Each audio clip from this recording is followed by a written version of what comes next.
Tiến sĩ Lý. Hôm nay, anh làm thế nào để cảm ơn em đây? Đừng đùa giỡn nữa. Điều tôi muốn đâu? Nó đây rồi, đạo cụ ảo thuật mà anh muốn. Để tôi xem nào. Tiến sĩ Lý, Anh yêu thích ảo thuật quá nhỉ, nhưng không tốt bằng. hãy thử làm trên người của em. Tôi chưa làm trên người sống bao giờ. Đừng lo lắng. Không sao đâu.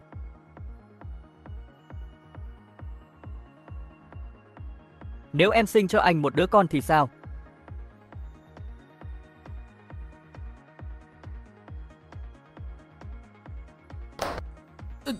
Dừng lại đi.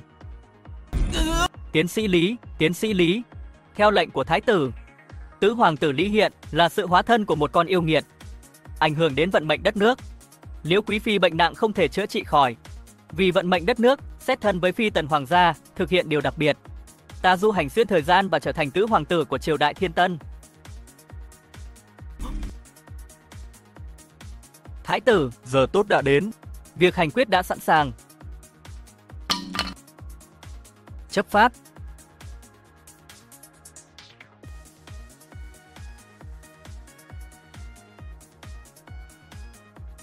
Châm lửa, vâng. Không, các ngươi nhầm rồi, ta không phải là hóa thân của yêu nghiệt, ta là tiến sĩ hóa học. Ta còn là ảo thuật gia nghiệp dư. Không, các ngươi lầm rồi, ta không phải là hóa thân của yêu nghiệt, ta là tiến sĩ hóa học. Ta còn là ảo thuật gia nghiệp dư. Tiến sĩ hóa học là gì? Người có thể để lại lời nói cuối cùng. Tiến sĩ hóa học, đó là... Ta biết những gì mụ phù thủy đó biết.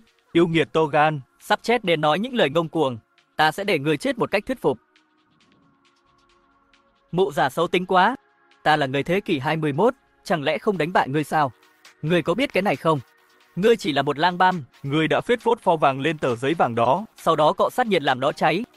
Có năng lực thì đốt giấy trắng đi. Làm sao hắn biết được? Cứ thế này, sẽ không ổn. Ngươi đừng nói nhảm. Thứ mà ngươi thấy chính là pháp thuật vô biên. Thái tử, hãy chấp pháp ngay đi. Nếu không Liễu Quý Phi sẽ gặp nguy hiểm. Bị ta vạch trần. Muốn giết ta để bịt miệng sao? Gây hoang mang dư luận bằng những lời lẽ quái đản. Ngươi biết gì mà nói. Vài thủ đoạn vặt vãnh này cũng đòi sánh với ta sao? Có dám thả ta ra không? Ta sẽ thể hiện cho ngươi xem. Khẩu khí cũng lớn lắm. Một tên yêu nghiệt như ngươi cũng đòi làm phép sao? Được. Ngươi có dám cược không? Nếu ta không thể, ngươi cứ việc hành quyết. Nhưng nếu ta làm được, ngươi hãy thay ta đứng vào vị trí này. Thái tử, Tên yêu nghiệt này đã sợ hãi nên mới nói nhảm. Đừng bận tâm, hãy tiếp tục. Thế nào? Lo lắng sao? Sợ mụ phù thủy này sẽ thua ta? Nực cười. Ta là quốc sư do đích thân hoàng đế bổ nhiệm. Làm sao ta có thể sợ một tên yêu nghiệt? Muốn cược thì cược. Tốt. Bản vương sẽ cho cô xem. Phép thuật thực sự là gì? Quý vị đang xem trên kênh YouTube Kịch Ngắn Review. Chúc quý vị có những phút giây thư giãn. Nếu thấy hay, hãy ủng hộ kênh bằng cách nhấn like và đăng ký kênh để cập nhật các video mới nhất.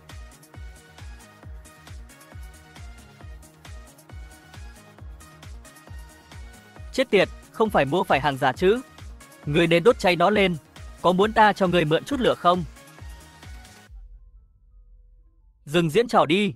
Một con yêu nghiệt như người cũng muốn làm phép sao?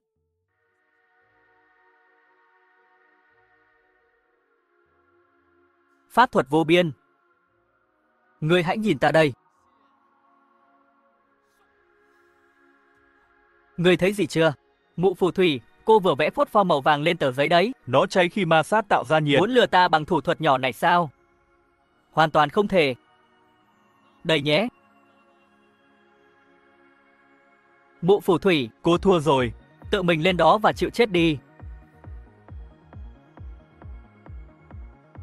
Thái tử, yêu nghiệt rất giỏi lừa dối mọi người. Đừng để bị hắn ta lừa. Hãy chấp pháp ngay đi. Thái tử, pháp lực của ta mạnh hơn mụ phù thủy này. Ngươi dám thiêu chết ta sao?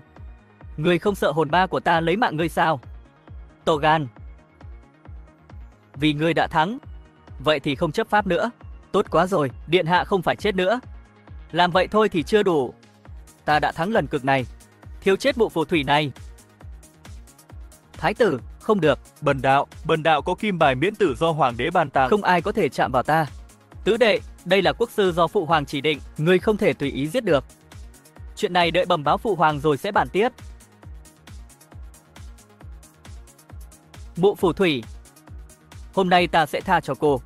Thái tử điện hạ, không hay rồi. Hoàng hậu lại phát bệnh rồi. Hoàng thượng nói, ngày mai tất cả mọi người sẽ vào cung. Thái tử, Đó là ái phi yêu thích của bệ hạ.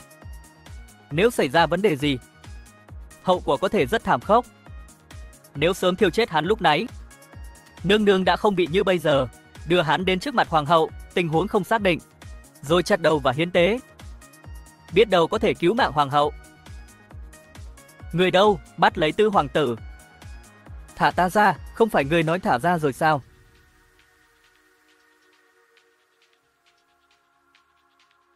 Trần Thái Ý, nương nương thế nào rồi? Bẩm thái tử, nương nương tim đập rất nhanh. gần đây đã 5 lần liên tục như vậy. Thần sợ nương nương sẽ không tồn tại lâu. Vương đại nhân, Đưa hắn tới đây.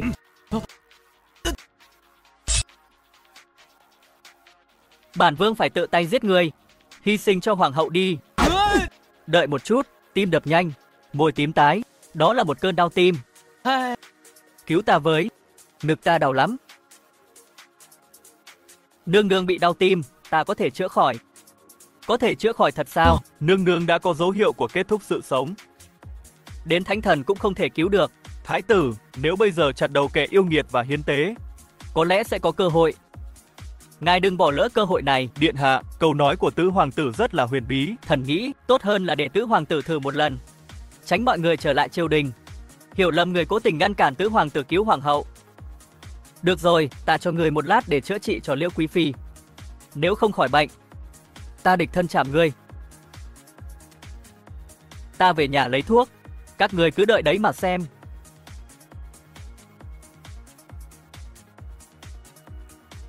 Ta nhớ những thí nghiệm đó đã theo ta đến đây.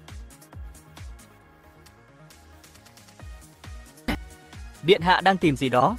Trời giúp ta rồi, có hai thứ này. Các ngươi chờ bị tát vào mặt đi.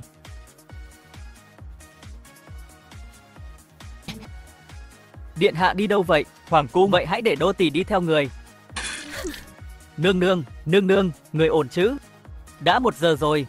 Tại sao đoàn vương điện hạ còn chưa tới? vốn dĩ lão phù có thể chữa khỏi cho hoàng hậu, chỉ là bị đoàn vương chỉ hoãn mà Hiện thôi. tại lão phù cũng hết cách. Phút giây thư giãn. Nếu thấy hay, Lang hãy băm. ủng hộ kênh bằng cách nhấn like và đăng ký Hắn không kênh chạy để trốn cập nhật sao? các video mới Sao nhất. thế? Không muốn ta quay lại như vậy. Có phải không muốn ta chữa khỏi bệnh? Đừng ăn nói ngông cuồng. Đoàn vương điện hạ, ngài đã lấy được thuốc chưa? Trị bệnh cho Liễu quý phi, phải làm phức tạp mới có thể khiến họ sợ hãi. Có như vậy họ mới không dám dễ dàng gây rắc rối Thuốc cho có đây ta. rồi. Nhưng muốn chữa khỏi bệnh cho hoàng hậu thì vẫn phải cần phẫu thuật. Phẫu thuật à? Phẫu thuật là gì?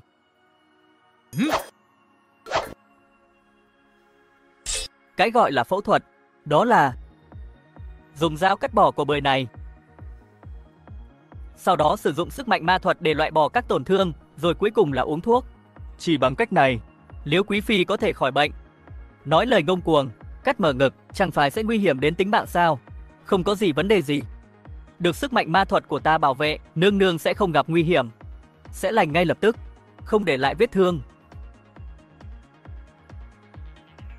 Dùng dao mổ tim để chữa bệnh, ta nghĩ người muốn giết người đó. còn nói ngươi không phải là yêu nghiệt mới có thể làm việc đó. Lão phu hành nghề y mấy chục năm, chưa bao giờ nghe nói đến một phương pháp lố bịch và độc ác như vậy. Các người chưa nghe nói, nhưng ta sẽ chữa được. Còn ngăn cản ta chữa bệnh, Nếu vậy thì thôi, ta bệ đi hạ đây. giá đáo.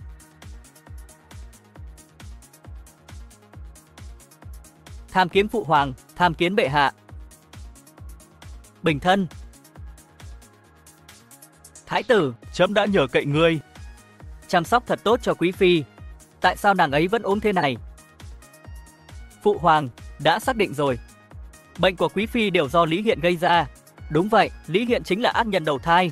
Không giết hắn ta, không chỉ quý phi sẽ chết mà vận may của triều đại Thiên Tân của ta sẽ bị ảnh hưởng rất lớn. Ngay bây giờ, Hắn dựa vào mình trị bệnh đã ảo tưởng, dùng dao bếp mở ngực hoàng hậu.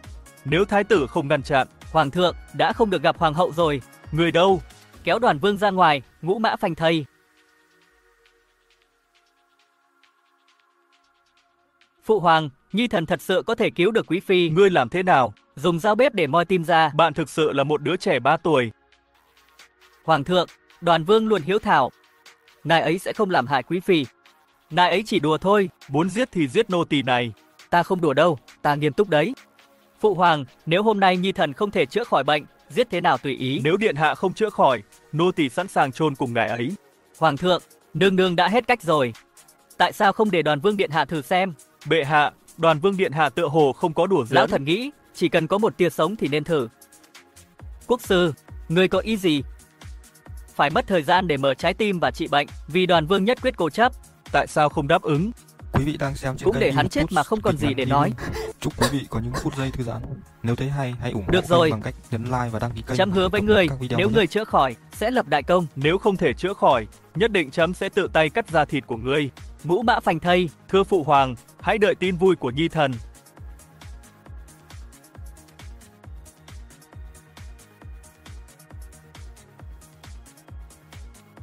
Điện hạ, ngài thật sự muốn mở trái tim của quý phi sao? Dĩ nhiên là không. Ta chỉ làm họ sợ thôi.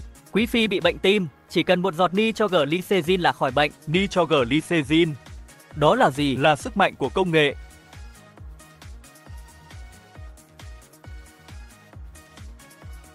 Điện hạ, sao lại cởi y phục của quý phi? Đây là mẹ kế của điện hạ. Không phải, là ngươi. Cô đang nghĩ gì vậy? Ta gọi đây là cải trang, nếu quần áo của quý phi còn nguyên, không phải tự bôi mỡ vào chân sao? Vậy sao? Làm đô tỳ sợ chết Còn khiếp. tưởng, cô lấy một giọt, để vào lưỡi của quý phi. Khoảng 5 phút sau, chắc chắn sẽ tỉnh dậy. Nói, ngươi đã làm gì với hoàng hậu? Làm gì thế này? Tất nhiên là đã khỏi bệnh. Trong vòng chưa tới nửa canh giờ, thần thánh Hạ Phạm cũng không làm được. Bệ hạ, điều này là không thể. Hoàng hậu đã bị hắn giết chết. Hãy trả thù cho nương nương. Nghiệt tử, ngươi đã làm gì mẹ kế rồi?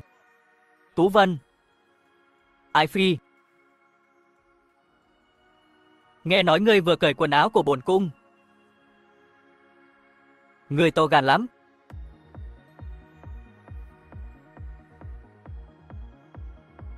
Ái Phi, Hoàng thượng, cuối cùng người đã trở về. Thần thiếp nhớ người rất nhiều. Ái Phi, Để chấm ngắm nàng nào. nàng thật sự khỏe rồi. Thần thiếp thật sự khỏe rồi, và thần thiếp cảm thấy chưa bao giờ thoải mái đến thế. Tuyệt vời. Đoàn Vương, ngươi đã lập đại công. Nói đi, ngươi muốn thưởng cái gì? Đây là điều nhi thần nên làm, không dám đòi phần thưởng. Tốt. Ngươi không kiêu ngạo. Đây là con trai ngoan của ta. Chấm luôn thưởng phạt phân minh. Chấm sẽ thăng ngươi lên hoàng tử hạng 5. Gặp chấm không cần quỳ. Hay quá rồi, giờ đây ta không còn phải quỳ gối nữa. Cảm ơn phụ hoàng. Không, không thể thế được. Dùng dao mổ bếp phanh ngực, sao không để lại sẹo? Đúng vậy, chắc chắn là hai người đã thông đồng để lừa đảo. Hỗn xược. Lẽ nào ngươi muốn trực tiếp kiểm tra cơ thể của bổn cung sao? Nương nương Quý vị tha đang tội. xem Nhị trên thần kênh không có ý YouTube đó. Ý Kịch ngươi Ngắn không phải Review. vậy thì im miệng Chúc đi. quý vị có những Gần phút giây đây, thư giãn. chấm thật sự Nếu thất thấy vọng hay, với hãy ngươi. ủng hộ kênh bằng cách Ngày mai nhấn thi like võ và đăng thuật. ký kênh để cập nhật các Chấm video hy mới vọng nhất. ngươi sẽ không làm chấm thất vọng nữa. Nhi thần tuân mệnh. Ngày mai ta đấu với ngươi nhất định sẽ chết thảm. Vậy còn tùy vào việc ngươi có khả năng đó hay không.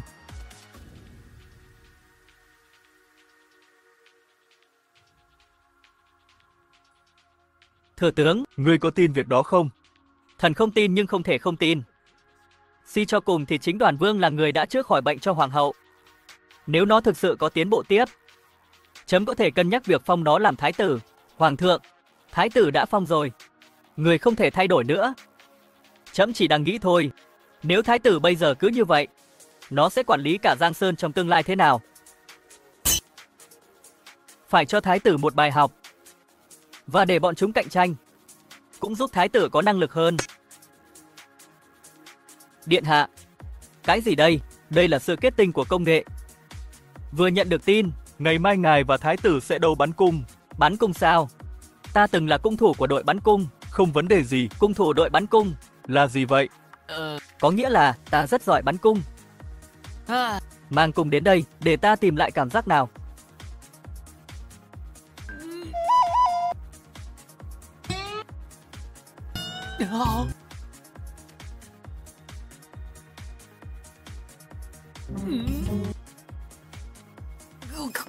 Sao người mang cây cung cứng vậy? Đổi cái nhẹ hơn đi. Điện hạ, đây đã là chiếc cung nhẹ nhất rồi. Thái tử còn dùng chiếc nặng gấp 3 lần. Tuyệt vậy sao? Vậy khác gì người nguyên thủy? Thôi, xong rồi, nếu ngày mai điện hạ thua, Thái tử nhất định sẽ nhân cơ hội làm nhục điện hạ. có cách rồi. Trường Nguyên, lấy giấy bút. Quốc sư, người cảm thấy Tứ hoàng tử gần đây thế nào? Hắn có thể làm gì chứ? Tất cả chỉ là trò lừa bịp. Vậy bản vương yên tâm rồi. Quốc sư, bản vương đã luôn muốn nàng. Từ ngày nàng bước chân vào hoàng cung này, Hãy thư giãn để cảm nhận sức mạnh từ ta. ngày mai ta sẽ đánh bại Tứ hoàng tử trong một đòn. Nếu ngài muốn có được Ngọc Huyền, chờ cho đến khi ngài trở thành hoàng đế đã. Kịch ngắn review. Lý Hiện là chân long thiên tử. Nếu không diệt được hắn, ủng hộ kênh bằng cách thì đừng nhấn nghĩ like đến và Giang đăng Sơn ký này. kênh để cập nhật các video mới nhất. Đoàn vương, ngày mai là ngày chết của ngươi.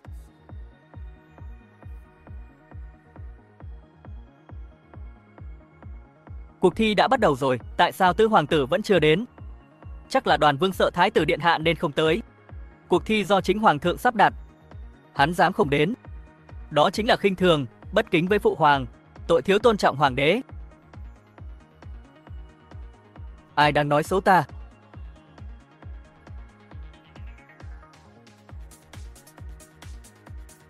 Bái kiến phụ hoàng. Đoàn vương, Ngươi thật phóng túng trước mặt bệ hạ, trong mắt ngươi còn có bệ hạ sao? hỗn xược, ngươi cho rằng bệ hạ không dạy được con mình sao? Ngươi xem thường bệ hạ sao?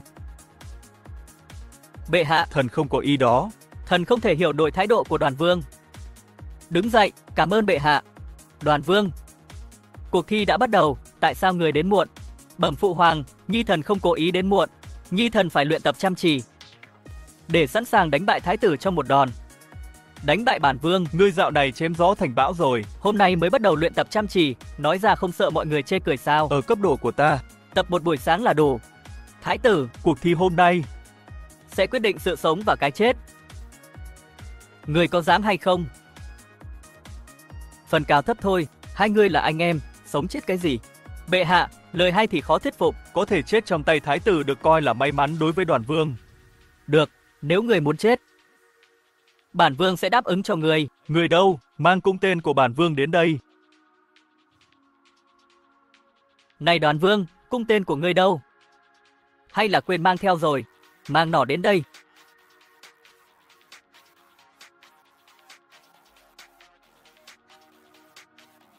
Ngươi xem đây là cuộc thi trẻ con sao, đừng biến mình thành kẻ ngốc. Đoàn vương, ngươi không thể cầm nổi cây cung sao? Mang thứ gì đến thế này? Nói đúng lắm, bắt đầu đi. Chiếc nỏ này háo hức ra trận lắm rồi. Được, Ta sẽ cho người biết bách phát bách trúng là như thế nào. Ta có hệ thống quan sát bằng kính phóng đại 8 lần. Chờ bị tát vào mặt đi.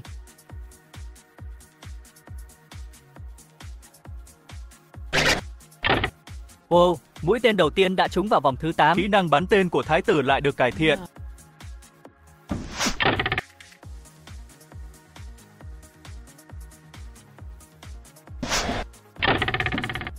Wow, trúng hồng tâm rồi. Kỹ năng bắn súng của thái tử có lẽ là đứng đầu 3 quân rồi. Đó là điều tự nhiên. Thái tử đã được bệ hạ đích thân huấn luyện. Làm sao có thể tệ được? Chúc mừng bệ hạ. Thái tử văn võ song toàn. Đây là phúc đức của triều đại Thiên Tân ta. Nói hay lắm. Tứ hoàng tử, thái tử đã bắn bách phát bách trúng. Ngươi dám đấu không? Mũi tên thứ 3 mới trúng hồng tâm mà dám khoe khoang. Ta sẽ bắn trúng hồng tâm bằng mũi tên đầu tiên. Ta sẽ bắn trúng hồng tâm bằng mũi tên đầu tiên. Ngươi nói như vậy, Không sợ chém gió quá bay mất quần sao?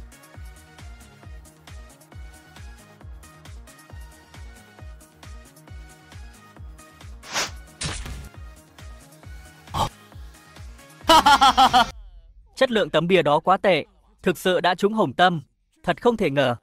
Thế nào thái tử, ta không chém gió chứ, chỉ là may mắn thôi. Có gì mà tự hào, chắc chắn là may mắn. nếu có khả năng, hãy bắn lại. Lão phu không tin. Lại trúng nữa, không thể nào. Hắn lại bắn trúng, làm sao có thể? Chấm không ngờ tiểu tử này lại có khả năng như vậy. Thế nào thái tử, lần này vẫn còn may mắn chứ? Những gì ngươi vừa bắn là vào không khí, Không trúng mục tiêu. vì vậy 2 lần vừa rồi không tính, tính lần đầu thôi. Muốn bắn trúng hồng tâm, phải không? Mở mắt chó của ngươi và nhìn cho rõ. Hãy ủng hộ kênh bằng cách nhấn like và đăng ký kênh để cập nhật các video mới nhất.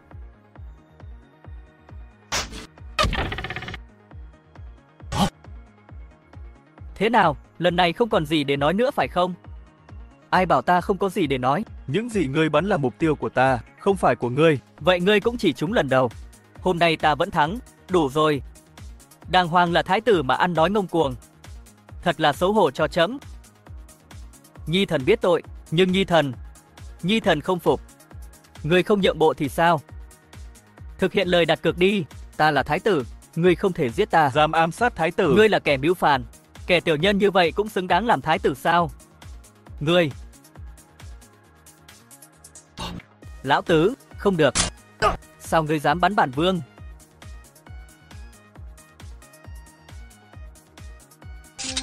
Ta thậm chí cạnh tranh với ngươi. Là ngươi tự ép mình thôi. Ta đã làm ra chiếc nỏ này. Mục đích là để trang bị cho quân đội. Hãy để thiên tân ta trên chiến trường trở thành bất khả chiến bại. Nhân tiện, ta chỉ dạy cho ngươi một bài học thôi.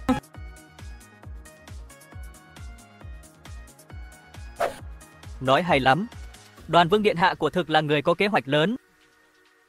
Không hổ là hài tử tốt của trẫm. Thái tử, hôm nay ngươi làm trẫm thất vọng quá. Làm sao một vị vua có thể có bụng dạ hẹp hòi như ngươi? Tương lai, ngươi hãy học hỏi lão tứ. Vâng, Nhi thần biết rồi. Đoàn vương có tầm rộng rãi, giành được trái tim trẫm. Việc phát minh ra chiếc nỏ này là đột phá lớn. Đặc biệt thăng cấp 2 cấp, thành hoàng tử cấp 3. Khâm thử. Tạ phụ hoàng. Đừng thể phong lão tứ là hoàng tử hạng 3. Tại sao không thể? Cho trẫm một lý do hợp lý. Luật lệ thiên tân quy định, không thể vượt cấp. Hơn nữa, lão tứ mới chỉ là hoàng tử cấp 5 ngày hôm qua. Hôm nay đã lên thành hoàng tử cấp 3. Vi phạm nghiêm trọng quy định.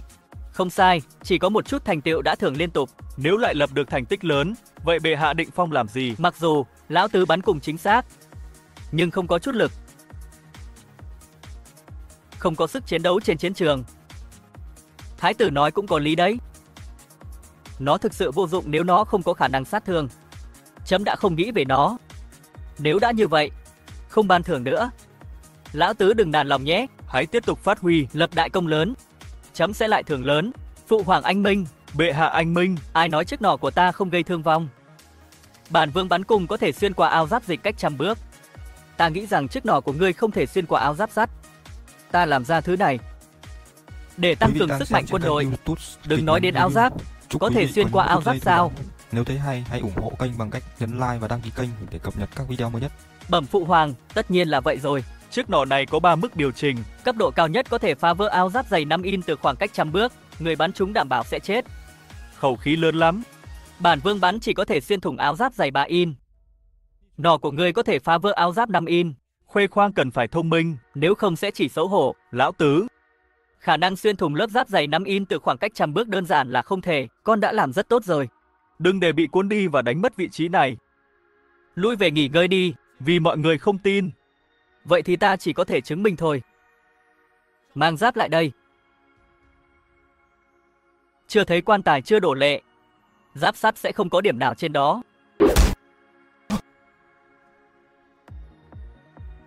Nó thật sự đã xuyên qua sao? Kiểm tra lại xem thế nào. Bẩm bệ hạ, xuyên qua 6 in. 6 in. Đây là vũ khí thiêng liêng của đất nước. Ông trời phù hộ, có thứ này trong đội quân của ta. Thiên tần chúng ta sẽ vang danh thiên hạ. Thái tử, trẫm muốn phong lão tứ làm hoàng tử cấp 3. Còn gì để nói không? Ngươi còn gì để nói? Nhi thần không dám. Vương đại nhân, còn ngươi? Lão thần không có gì để nói. Trẫm xin lỗi vì phải nói lại. Truyền chỉ, phong tứ hoàng tử làm hoàng tử cấp 3. Thưởng ngàn vàng cùng một bộ minh quang giáp. Tuân chỉ. Cảm ơn phụ hoàng, chức danh hoàng tử cấp 3 Nhi thần xin nhận. Nhưng ngàn vàng và minh quang giáp, Nhi thần tuyệt đối không thể nhận. Tại sao? Ngân khố trống rỗng, hàng ngàn vàng có thể giải quyết nhiều vấn đề. Minh quang giáp có thể dành cho binh lính tiền tuyến. Dù chỉ cứu được một mạng người, tốt hơn là nằm trong tay Nhi thần. Đoàn vương, lo việc nước, việc dân, tinh thần như vậy. Lão thần rất ngưỡng mộ. Các người nhìn đi, con trai hoàng gia của trẫm phải như thế này. Thái tử, nếu hôm nay người có tư duy rộng rãi như lão tứ, trẫm sẽ không quá thất vọng.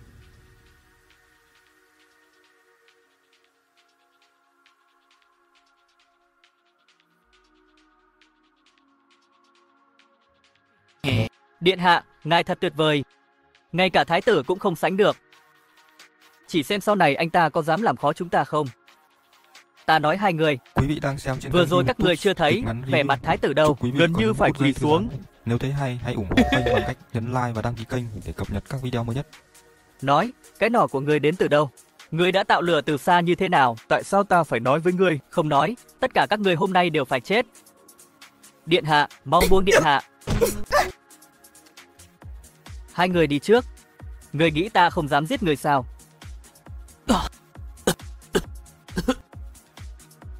Nói, ngươi đã làm như thế nào? Nếu muốn giết ta, thì ngươi đã hành động lâu rồi. Nhìn ngươi xem, vì ngươi to tròn, Nên ta sẽ nói với ngươi. đứng lên.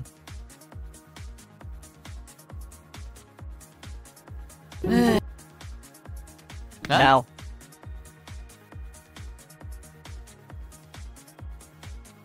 Nào. Ngồi đây, Ta cảnh báo ngươi. đừng giở trò đối bại với ta.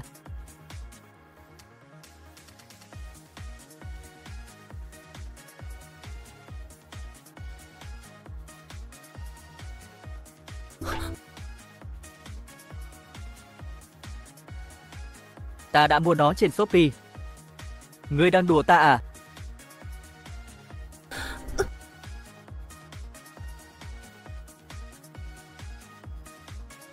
Đừng lo. Ngươi thật xấu. Bản vương không thèm ngươi đâu. Shopee đó ở đâu?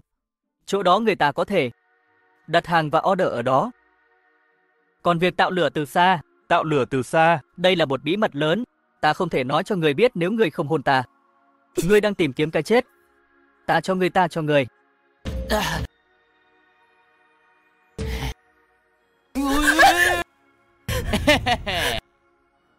Đây là loại chất độc gì vậy?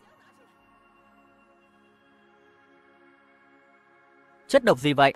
Lấy thuốc giải ra. Đây là exit và không có thuốc giải. Cách duy nhất. Hãy trở về và rửa sạch với nhiều nước.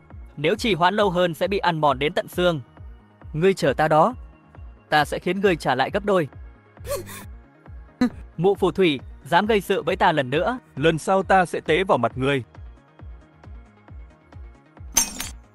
Lý Hiện, ngươi đã làm nhục ta. Ta phải giết ngươi.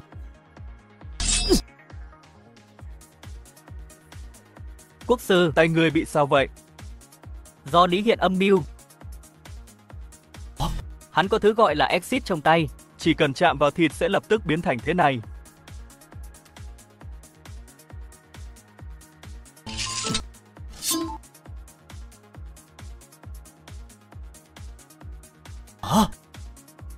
Độc vậy sao? Không đi nữa sao? Quý vị đang xem Đợi trên đã. kênh YouTube kịch ngắn review. Đừng vội. Chúc quý vị có những phút giây thư giãn. Ta Nếu cần thấy sự hay, ủng hãy hộ của bá kênh quan bằng văn võ cách trong nhấn triều like và đã. đăng ký kênh để cập nhật các video mới nhất. Sẽ thật tuyệt nếu làm được vậy. Nhưng nếu lại mất mặt lần nữa, Thái tử định xử lý thế nào? Theo ý quốc sư, Ta nên làm gì? Thừa tướng thường hay nói đỡ cho Lý Hiện, nên Lý Hiện đã thắng cuộc. Ngài phải tìm cách để có được sự hỗ trợ đầy đủ của ông ấy. quốc sư nói có lý. Đừng để thừa tướng ủng hộ Đoàn Vương. Ngày mai, ta sẽ đến phủ thừa tướng. Cứ làm con rể của ông ấy đi. Còn lo ông ấy không ủng hộ ta sao?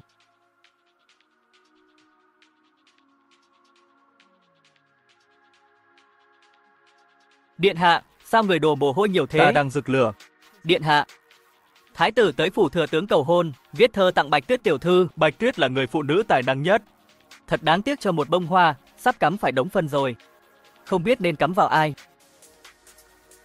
Chúng ta cũng tới phủ thừa tướng để cầu hôn nhé. Tại sao? Người muốn biết. Hôn ta một cái ta sẽ nói cho.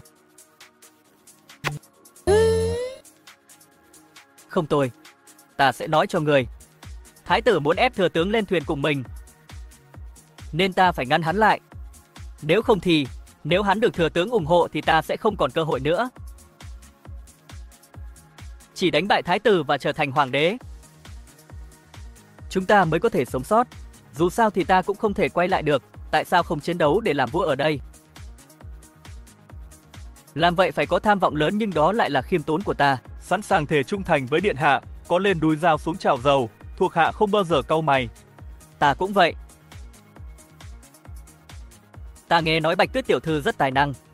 Bản vương có viết một bài thơ. Ta muốn xin tiểu thư một lời khuyên. Thái tử, quá khiêm tốn. Thái tử điện hạ quá lời rồi. Tiểu nữ có tài năng gì đâu, không xứng để đưa ra bình luận. Tiểu thư từ chối đúng lắm.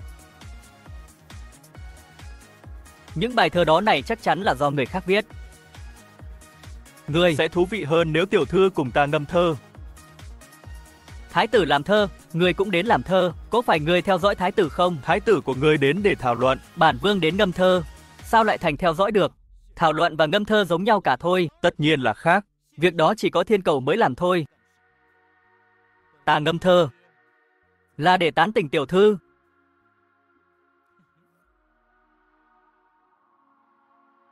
To gan, dám nói thái tử là kẻ liếm láp, câm miệng. Việc học của ngươi còn không xong, còn đòi ngâm thơ sao? Bản vương học hành có chút hỗn độn nhưng lại thích ngâm thơ. 10 người các ngươi cũng không lại ta. Ngươi không sợ bị lộ vỏ bọc à? Ngươi có dám cạnh tranh với ta không? Hãy để Bạch tiểu thư ra đề. Ai thua, hãy quỳ gối bỏ ra khỏi đây. Có gì không dám? Điện hạ, chúng ta không thắng được đâu. Đúng vậy, nếu điện hạ thực sự bỏ ra khỏi đây, mặt mũi sẽ để đi đâu? Đoàn vương điện hạ. Thái tử chỉ một miệng nói thôi. Hôm nay chúng ta không tiện tiếp khách. Ta hy vọng hai người sẽ đến sau. Ai bảo ta buột miệng? Ta nghiêm túc đấy. Bạch tiểu thư, hãy ra để đi. Hai người này không thể đắc tội với ai. Ta phải đưa ra đề bài khó nhất, không để ai làm được. Chỉ có như vậy mới không xúc phạm đến ai. Thái tử, Đoàn vương. vậy tiểu nữ xin phép đưa ra đề bài. Hai người nên lắng nghe cẩn thận.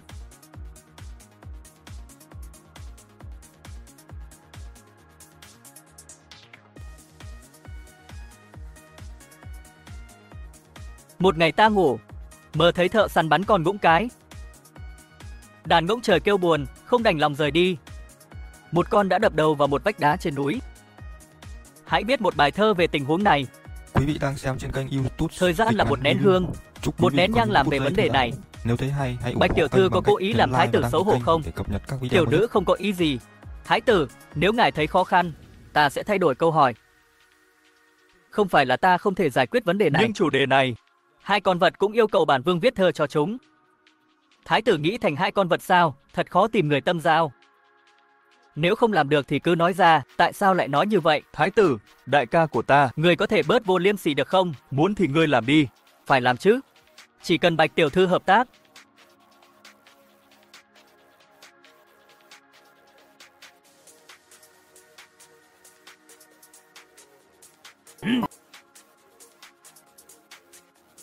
Hỏi thế gian tình ái là chi? Mà đôi lứa, thề nguyện sống chết. Nam Bắc hai đàng rồi ly biệt. Mưa dầm dãi nắng hai ngả quan san. Ta nhớ nàng, muôn ngàn đau khổ. Ta nhớ nàng khốn khổ xiết bao.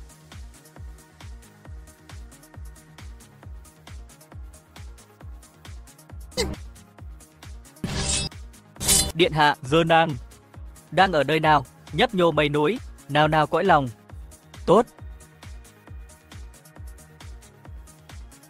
Trời cũng hờn ghen, chẳng thể tin được. Chim én chim oanh, rồi cũng thành đất bụi. Ngàn mối sầu vạn cổ, lưu lại đợi người thơ. hát trong điên cuồng, uống rượu trong đau khổ. Tìm lại nơi đâu nấm mộ chim nhạn năm nào. Làm sao người biết? Ta thậm chí còn chôn chúng. Ta không rõ. Chỉ thấy đây là việc nên làm. Có lẽ đây được gọi là trái tim giao hòa làm một. Thái tử, ngươi thua rồi. Thực hiện lời thách đấu đi. Đoàn Vương, giữa anh em nhà không cần phải vậy. Đừng nghiêm túc vậy, hãy quên nó đi. Nếu hôm nay là ta thua, liệu thái tử có bỏ qua Ta không? là thái tử. Là tương lai của đất nước. Sao dám bắt ta quỳ xuống? Ngươi nghĩ rằng mình là người duy nhất thành thái tử sao? Hôm nay ngươi phải quỳ xuống, không ai có thể ngăn ta. Lý Hiện, Ngươi đang tạo phản sao? thái tử hãy bình tĩnh, xin ngài hãy bình tĩnh. Đoàn Vương nhất định không có ý đó. Đoàn Vương, cầu xin ngươi hãy cho lão tướng chút mặt mũi và để thái tử đi. Đoàn Vương, việc này cũng là do tiểu nữ gây ra. Nếu ngài muốn phạt, Cứ phạt tiểu nữ, thái tử, xin hãy rời đi. hãy đi trước. Chuyện này hãy giải quyết sau. Quý vị đang xem trên kênh YouTube kịch ngắn review. Đoàn Vương, Chúc quý vị đắc có tội những với phút thái giây tử, thư giãn. hậu họa Nếu khôn thấy lường. hay, hãy ủng hộ kênh bằng cách nhấn like Nhớ và chú đăng ý ký an kênh toàn để của cập mình. nhật các video mới nhất. Nếu ta muốn trở thành thái tử, thừa tướng sẵn lòng giúp ta không? Nếu ngươi có dáng vẻ của một vị vua anh minh, Lão thần sẽ giúp ngươi. Nhưng rõ ràng là ngươi không có.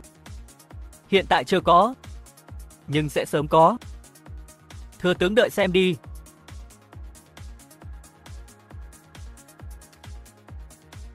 Phụ thân, liệu anh ấy có thành công không?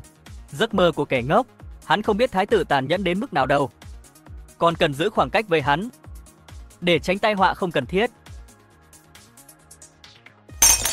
Không thể nào. Làm sao hắn có thể tạo ra một kiệt tác như vậy? Chắc hẳn đã sao chép ở đâu. thái tử, phải tìm cách vạch trần hắn. Nhỡ đâu hắn làm thật thì sao? Vậy thì tìm người giả làm tác giả đi. Hãy đến và làm cho hắn không nói được gì. Được.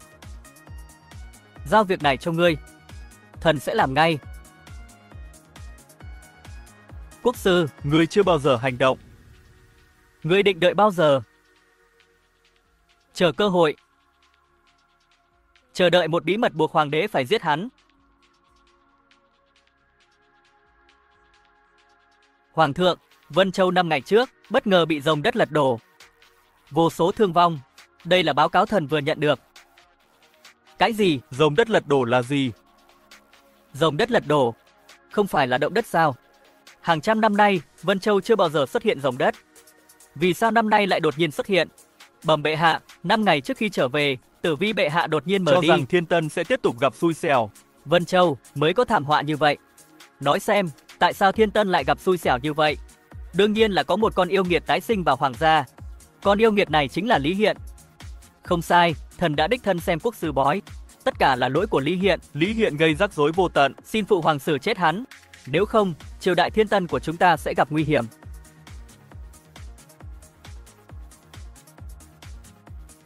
Các người nói gì vậy? Ta có sức mạnh gây ra động đất. Thành Thiên Kiếm Thiên Cơ Cổng Thần Kiếm. Và con ChatGPT đã tính toán. Đoàn Vương là người gây ra bất hạnh cho triều đại Thiên Tân của ta. Đây là điều họ đã tính toán.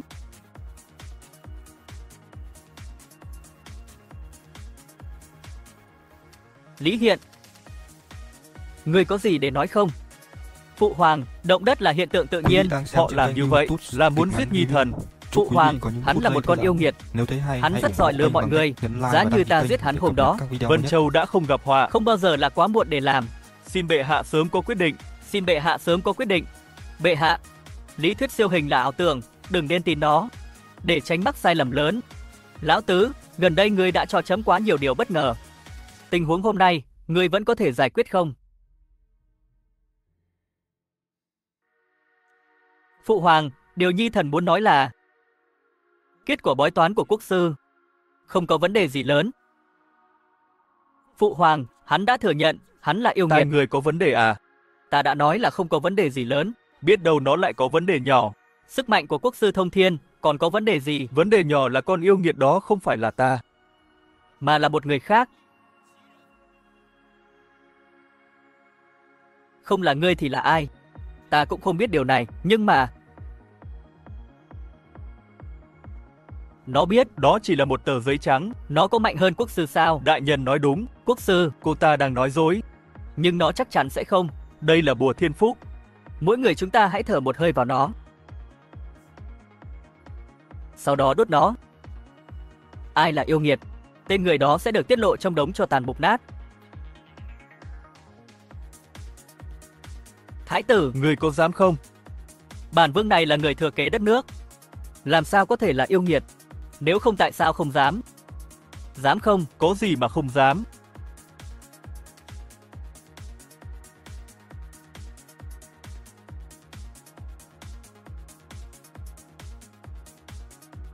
Quốc sư, Đến lượt ngươi.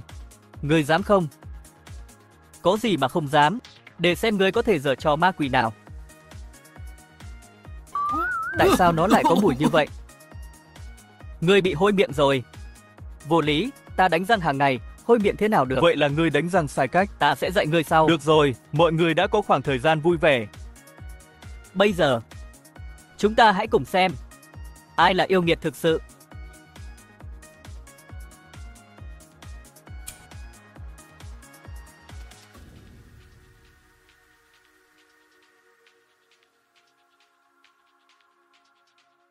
Thiên linh linh, địa linh linh. Yêu nghiệt ở đâu? Xuất hiện ngay đi. Ôi, thật không thể ngờ. Yêu nghiệt gây ảnh hưởng tới vận mệnh đất nước hóa ra lại là Thái tử. Quý vị đang xem trên Cái kênh gì? YouTube kịch ngắn review. Thái tử, Chúc quý Phụ vị hoàng, có những phút không giây phải thư nhi giãn. thần, thực Nếu sự thấy không hay, phải. hãy ủng hộ kênh bằng Hắn cách vu nhấn khống nhi like và thần. đăng ký kênh Bàn để tay cập này nhật truyền các đạt video ý mới muốn nhất. của các vị thần, đang chỉ vào ngươi. Ngươi vẫn ngụy biện, Bệ hạ, thái tử không thể là yêu nghiệt. đừng để bị hắn lừa. Cái quái gì vậy? Bẩm hoàng thượng, Ngọc Huyền không biết chuyện gì đang xảy ra. Quốc sư, không phải ngươi siêu mạnh mẽ sao? Sao lại không biết? Đây là thủ thuật được yêu nghiệt sử dụng. Bệ hạ, xin hãy minh xét. Thừa tướng, Ngươi nghĩ sao? Hoàng thượng, Thái tử và Đoàn Vương đều đang nói đối phương là yêu nghiệt, nhưng không thể đưa ra đủ bằng chứng để thuyết phục đối phương. Người không nên tin những gì cả hai bên nói.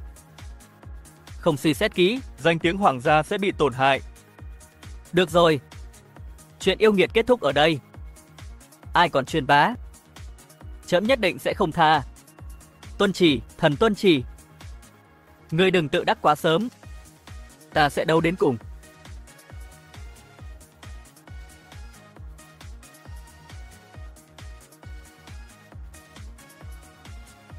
Hoàng thượng, Vân Châu 3 năm liên tiếp chịu hạn hán. Bây giờ lại bị một con rồng đất lật đổ, chúng ta cần cứu trợ càng sớm càng tốt. Trẫm rất muốn làm. Nhưng ngân khố trống rỗng. Ngươi muốn ta làm gì để cứu? Phụ hoàng. Nhi thần sẵn sàng phân ưu với phụ hoàng, gây quỹ cứu trợ. Được rồi, ngươi là thái tử, ngươi phải có trách nhiệm này. Vậy thì trẫm sẽ giao việc này cho ngươi. Bệ hạ, một mình thái tử sợ là quá bận rộn. Thần nghĩ Đoàn Vương cũng nên tham gia. Đúng đó thưa phụ hoàng. Nhi thần cho rằng nên trao cơ hội cho Đoàn Vương, kẻo người khác nói Nhi thần ức hiếp Đoàn Vương. Ngươi nói có lý. Vậy ngươi dự định thế nào với Đoàn Vương? Nhi thần và lão tứ trong vòng 1 tháng Quyên góp 1 triệu lạng để cứu trợ thiên tai. nếu ai không làm được, phải chấp nhận hình phạt nghiêm khắc.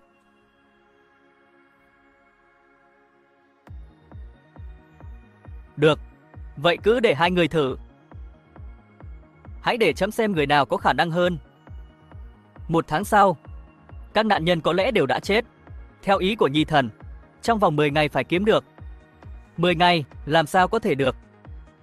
Ngươi không làm được, nhưng ta làm được. Nếu ta làm được, thì ngươi tính sao?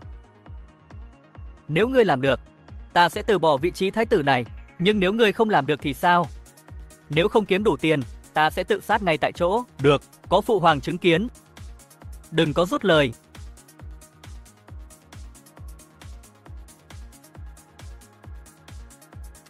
Điện hạ, ngài điên rồi. sao có thể kiếm được 1 triệu trong 10 ngày? Có gì mà không thể. Lấy hết tiền tiết kiệm của chúng ta, xem còn lại bao nhiêu. Điện hạ, chúng ta đã hết tiền từ lâu. Tiền của chúng ta đâu? Chúng ta không còn đồng nào.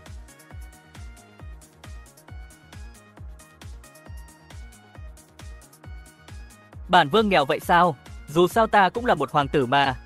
Điện hạ, bây giờ chúng ta nên làm gì? Phải có đường thì xe mới lên được núi, vội cái gì? Ngài đã nói tự sát nếu không làm được. Sao chúng ta bình tĩnh được? Điện hạ, sao chúng ta không đi cướp ngân khố nhỉ? Che mặt sẽ không lộ đâu. Nếu người không chạy được, vậy thì ta sẽ chết cùng điện hạ. Ta cũng vậy. Đi cướp thì quá rắc rối. Trực tiếp bảo họ đưa tiền ra không phải dễ hơn sao? Vậy là như thế nào? Hôn ta một cái tiếp năng lượng, sẽ nói cho người biết. Điện hạ, xin đừng đùa như vậy nữa.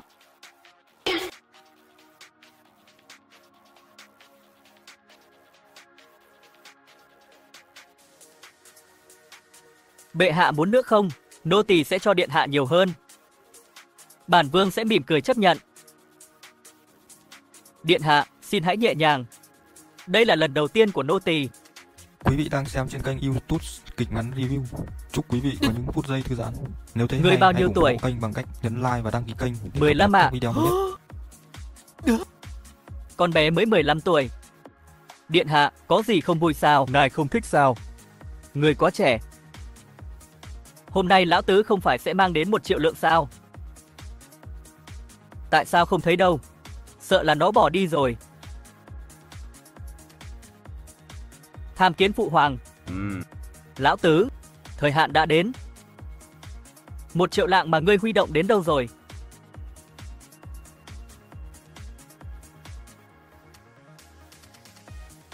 Không có. Ngươi chỉ cần thừa nhận ngươi đã thua. Được, niệm tình bản vương với ngươi là anh em. Bản vương sẽ đích thân đưa ngươi lên đường. Thái tử, đã hiểu lầm. Ý ta là số tiền ta quyên góp được không phải là 1 triệu lượng. Là 2 triệu lượng. cái gì? 2 triệu lượng. Nghĩ mình là ai chứ? Nếu ngươi có 2 triệu lượng, Lão Phu sẽ quỳ lạy ngươi. ông già hôi hám. Lại quỳ xuống để đặt cược 2 triệu lạng của ta. Ta muốn cái đầu ngươi làm cổ bóng. Cho ta đá. Ngươi cái gì mà ngươi? Được rồi, ngươi còn dám nói nhảm trước mặt chấm. Phụ hoàng, có vẻ như người vẫn chưa thể tin được, vậy Nhi thần sẽ mang nó lên.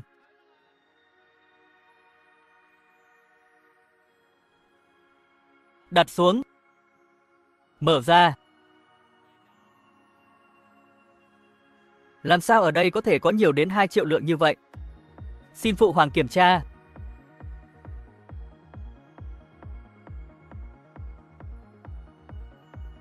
Bẩm hoàng thượng, đúng là 2 triệu lượng. Thực sự sao? 2 triệu lượng đã được huy động chỉ trong 10 ngày. Điện hạ thực sự thông minh hơn người. Không biết điện hạ làm thế nào có được 2 triệu lượng. Đúng, chúng ta cần làm rõ nguồn tiền. Rất có thể, người đã lừa dối. Khẩn cầu bệ hạ minh xét. Lão tứ, nói. Tiền đến từ đâu? Bán vé số. Cái gì? Gần đây phổ biến ở kinh thành. Xổ số phúc lợi, thực sự là do người thực hiện. Thông minh. Đúng là bản vương. Lão thần hỏi ai đứng sau xổ số. Chưa bao giờ tưởng tượng, hóa ra là điện hạ. Nói xem, người ta mua vé số như thế nào? Nhiều, rất nhiều. Các cửa hàng xổ số chật kín. Chúng. Ta đã trúng giải độc đắc. 1 lạng bạc trở thành vạn lạng. Ta đã giàu rồi. Chắc chắn cửa hàng này có phong thủy tốt. Đi mua nhanh đi. Loại hình đánh bạc này kiếm tiền dễ thế sao? Quý vị đang xem trên kênh YouTube Này, Kịch Ngắn chúng Review. ta hãy đi xem. Chúc quý vị có những phút giây thư giãn. Nếu thấy hay, hãy ủng hộ kênh bằng cách nhấn like và đăng ký kênh để cập nhật các video mới nhất. Điện hạ, xổ số của chúng ta bán rất chạy. Đã kiếm được rất nhiều bạc. Vậy chúng ta mở rộng thêm cửa hàng. Hàng nghìn người mua vé số. Chỉ có một số ít người trúng số. Phụ hoàng, Hắn đang lừa đảo. Nếu không trừng trị, triều đình phải đối mặt với người dân thế nào? Đây là đang lợi dụng sự thiếu hiểu biết để cướp tiền người dân. Khẩn cầu bệ hạ minh xét. ý của ngươi là thái tử cũng không biết gì. Điện hạ được đích thân ta đào tạo. Sao có thể không biết gì? Thế hắn ta mua hàng trăm vé số. Thật đáng tiếc. Phụ hoàng, nhi thần đã thua rất nhiều. Nó cho thấy sự lừa dối thế nào. Nếu phụ hoàng không trừng phạt nghiêm khắc, sợ thiên hạ sẽ đại loạn. Vô lý. Ta cũng đã mua nó. Cũng không trúng. Tại sao trẫm không cảm thấy bị lừa? Các vị đại thần, những công tử của gia đình quý tộc đều mua vé số của ta và nhiều người nghiện nó. Nếu bây giờ ta lắng nghe ngươi, hủy đi vé số, ngươi có thể chịu được sự xúc phạm từ họ. Không sợ chúng tấn công theo nhóm, để ta chết không nơi chôn. Đoàn vương lo lắng là đúng. Xin hoàng thượng minh xét. Lão thần đã nghiên cứu chi tiết tờ vé số của điện hạ. Quy tắc của nó là công bằng và vô tư mà không có bất kỳ gian lận nào. Không quá lời khi nói đây là một kế hoạch thiên tài. Chỉ là lợi ích to lớn như vậy đều nằm trong tay cá nhân. Cũng không hay lắm. Đúng vậy, Khối tài sản khổng lồ như vậy do một mình hắn kiểm soát. đối với triều đình là nghiêm trọng. Vì thế, ta muốn cống hiến công ty xổ số phúc lợi cho triều đình. Tất cả lợi nhuận trong tương lai sẽ vào túi triều đình. Con nói thật chứ? Hoàn toàn thật. Cha, con sáng lập công ty xổ số này không chỉ để cạnh tranh với thái tử. Nếu phải cạnh tranh, vậy thì ý ngươi là gì? Tất nhiên là để lấp đầy ngân khố triều đình. Để phụ hoàng có đủ tiền để làm cho đất nước giàu mạnh. Người dân không còn loạn lạc, sống dưới triều đại hòa bình thịnh vượng. Nói hay lắm. Đúng là con trai của ta. Đó là người nói thôi. Im đi. Ngươi phải cho trẫm thấy ngươi có thể làm gì. Hãy nhìn cái bụng dạ hẹp hòi của ngươi. Có giống một thái tử không? Lời của bệ hạ quá nghiêm túc, kỳ thật thái tử. Câm miệng cho trẫm. Thái tử như vậy cũng là do ngươi. Quỳ xuống. Thi hành cá cược. Quý vị đang xem Lão trên kênh thần đã YouTube thua. Kịch Đoàn ngắn vương, review. ta đã sai. Chúc quý vị có những Còn phút ngươi giây thì- thư giãn. Nếu thấy hay, hãy ủng hộ kênh bằng cách nhấn like và đăng ký kênh để cập nhật các video mới nhất. Hủy bỏ ngay quyền giám sát đất nước. Không được phép can thiệp vào công việc triều đình. Vâng, trẫm biết người có thể không hài lòng. Nhưng thái tử dù sao cũng là thái tử. Một vấn đề về thể diện hoàng gia, đừng phạt quá mức. Phụ hoàng, Nhi thần chỉ quan tâm làm giàu cho đất nước và củng cố quân đội. Những điều nhỏ nhặt này, Nhi thần sẽ không để tâm chút nào. Ngươi nghe chưa? Tương lai, đừng làm những chuyện ngu ngốc, Lần này trẫm khai ân. để làm những điều ý nghĩa hơn. Vâng, phụ hoàng. Phụ hoàng, Bây giờ ngân sách đã có. Khẩn cầu bệ hạ, hãy để Nhi thần. đi cứu trợ thiên tai càng sớm càng tốt. Rất tốt, phụ hoàng, người dân bị thiên tai. Nhi thần rất lo lắng. Mong bệ hạ cho Nhi thần một cơ hội chủ trì việc cứu trợ. Lấy công chuộc tội. Thái tử trung thành và tài giỏi, để thái tử làm sẽ rất dễ dàng. Đoàn vương dù sao vẫn còn trẻ. Thần sợ sẽ không làm được. Phụ hoàng, không phải là Nhi thần muốn cạnh tranh với thái tử. Chỉ là Nhi thần thực sự lo lắng. Thần sợ tiền cứu trợ không đến được tay nạn nhân. Bởi vì có một số người không kiềm chế, ăn chặn mất. Hỗn xược. Ý ngươi là bổn vương sẽ tham ông. Được, số tiền do lão tứ kiếm được, do lão tứ phụ trách. Nhưng Không có nhưng, nếu ngươi có một nửa khả năng của lão tứ, chấm cũng có thể giao cho ngươi. Lui đi, Nhi thần cáo lui. Đừng tự hào quá sớm. Sớm hay muộn ngươi sẽ bị bắt. Để ngươi chết không có nơi chôn.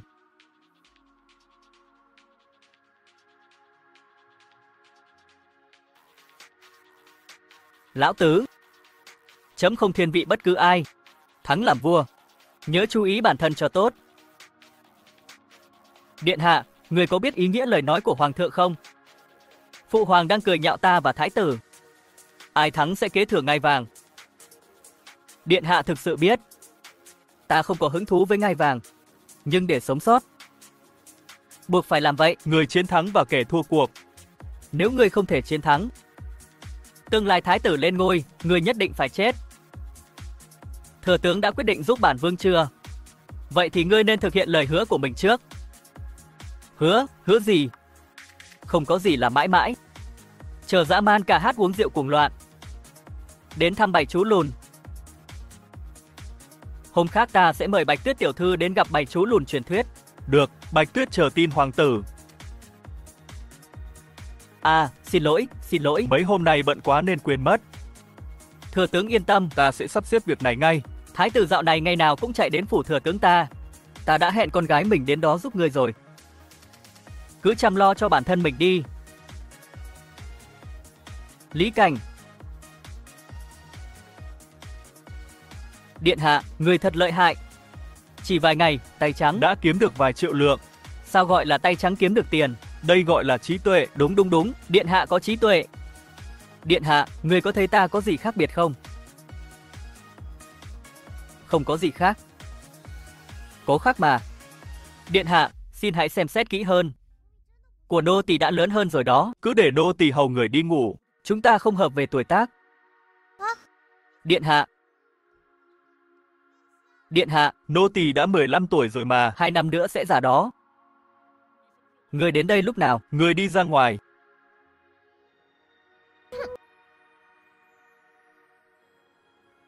Được rồi, bây giờ chỉ có hai chúng ta thôi.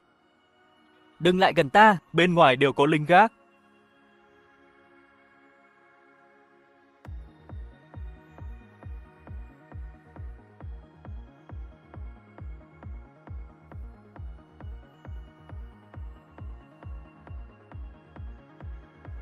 Nói đi, điều gì đã xảy ra với việc Quý vị đốt đang lửa xem từ trên xa kênh và chữ View viết Food, đó? kịch ngắn review. Cô đến đây vì việc Chúc này quý vị sao? có những phút giây thư Được giãn. rồi, Nếu ta thấy sẽ hay, nói hãy cho ủng cô hộ nghe. kênh bằng cách nhấn like Tạo và lửa đăng ký từ kênh xa, để cập nhật đó các là video một trò mới nhất. ảo thuật. Phủ giấy bằng thuốc tím và hydroperoxit. Nó sẽ cháy ngay khi mặt trời chiếu sáng. Còn việc viết chữ thì sao? Có một cái hôn mà tới tận 2 câu hỏi. Cô tham lam quá đó. Ta vẫn chưa nói xong. Nếu cô muốn biết cách viết chữ đó, ở trên giường ta mới chỉ được. Đừng tùy tiện đánh ta, chỉ 2 đêm thôi.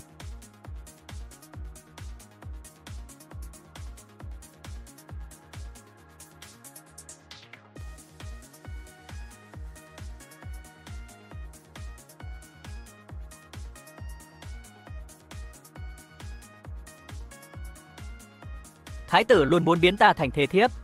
Thái tử là ca ca của ngươi. Người có chắc mình sẽ ngủ ngon giấc không? Vậy thì sao? Cô vẫn chưa đồng ý với hắn mà.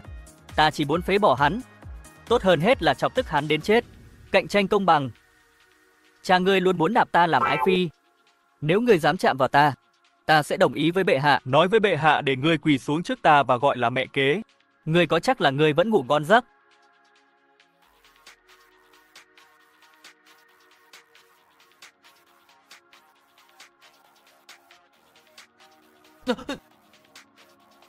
Nói cho ta biết, chuyện gì đã xảy ra với chữ viết đó.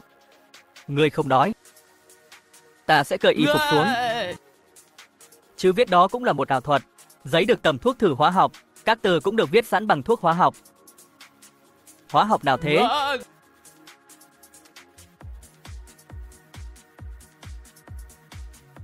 Ngươi rất nhạy cảm. Thưởng cho ngươi.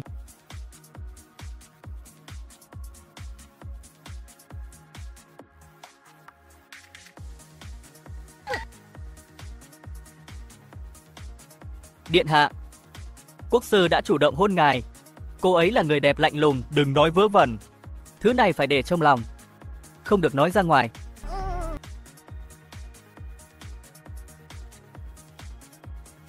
Bạch tiểu thư, mấy ngày nay ta bận quá. Đã quá muộn để dẫn tiểu thư đi gặp bầy chú lùn, họ đi vắng rồi. Điện hạ, đừng lo lắng. Không sao, thái tử sẽ dẫn ta đi vào ngày mai. Bài thơ được làm bởi điện hạ. Tại sao tiểu thư lại đi cùng thái tử? Bài thơ của ngươi đi đạo văn người khác.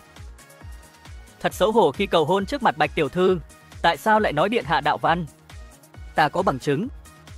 Mang nó lên.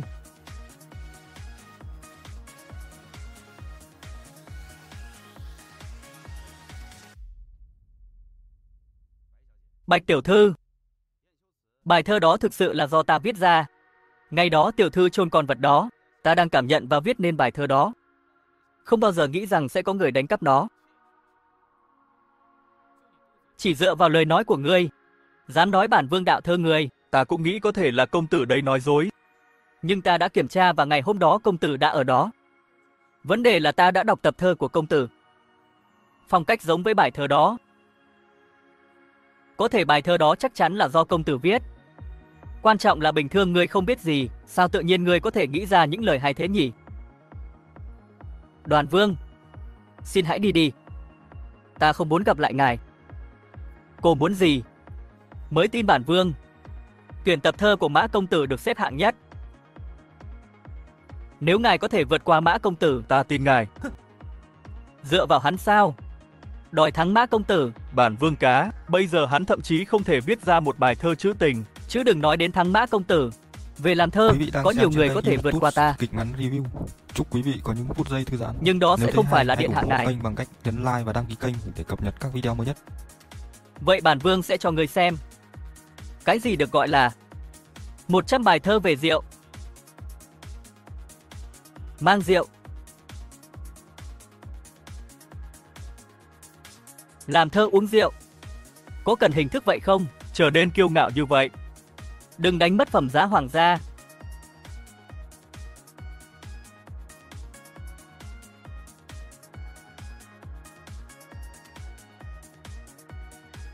Uống nữa lù bù. Mặc dưới trên. Đời sao rắc rối. Để ưu phiền. Tiểu thư, làm tốt quá. Tay quàng chới với lôi trời nện. Cẳng rậm quê của móc đất lên. Không thể nào.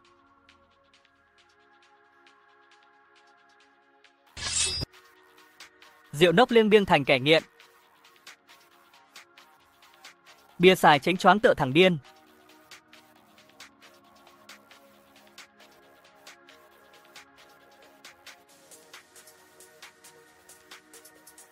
Mồm luôn lại nhại lời thô thiển.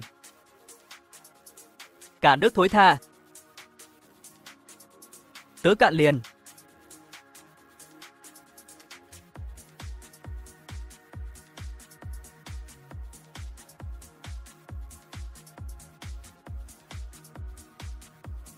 Anh chẳng thấy sao, hoàng hà sóng nước tự trời tuôn. Cuồn cuộn ra khơi ở lại luôn. Thấy chăng, tóc đài gương soi trắng mái. Sớm xanh tơ, chiều tối tựa tuyết sương. Không thể nào. Đây chắc hẳn lão ảnh. Không thể, không thể. Cứ vui đi, khi đắc ý chớ lo lường. Sao nỡ để chén vàng xuông nguyệt dãi. Tai dọi trời cho dùng đúng chỗ. Dù cho tiêu sạch ngàn vàng, có ngay. Thái tử.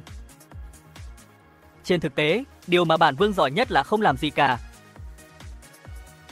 Anh có thấy nước sông Hoàng Hà từ trời cao tuôn xuống, cuồn cuộn đổ ra biển khơi mà không? Hay trở lại, anh có thấy cha mẹ xưa trong gương, thấy đầu bạc mà buồn đau đỏ sao? Sáng như tơ xanh chiều đã thành tuyết bạc, đời người có dịp nên tận hưởng niềm vui, chớ nên để chén vàng sung bóng nguyệt. Trời cho ta tài tất nhiên không phải để bỏ đi, nhìn vàng tiêu hết rồi lại có mổ dây giết trâu để rồi cùng vui say.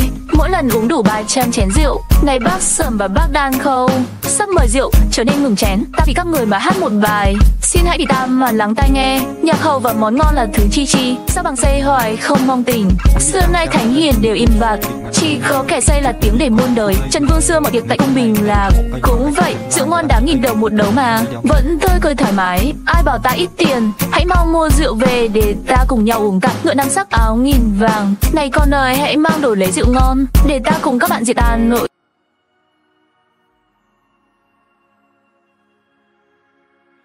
Không mong tỉnh rượu chỉ mong say. Xưa nay hiền thánh đều im bặt, chỉ có kẻ say để tiếng đời. Xưa tiệc Trần Vương cùng Bích Lạc, nghìn đồng một đấu uống vui cười. Đố ai dám bảo nghèo tiền bạc. Mua rượu về mau chúc chén mời. Ngựa năm sắc áo vàng thoi.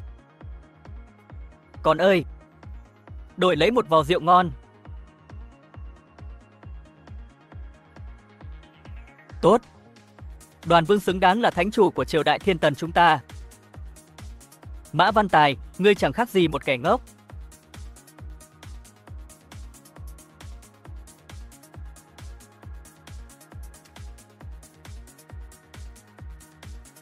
Bạch tiểu thư, ai đã làm ra bài thơ đó, ngươi nên hiểu, phải không?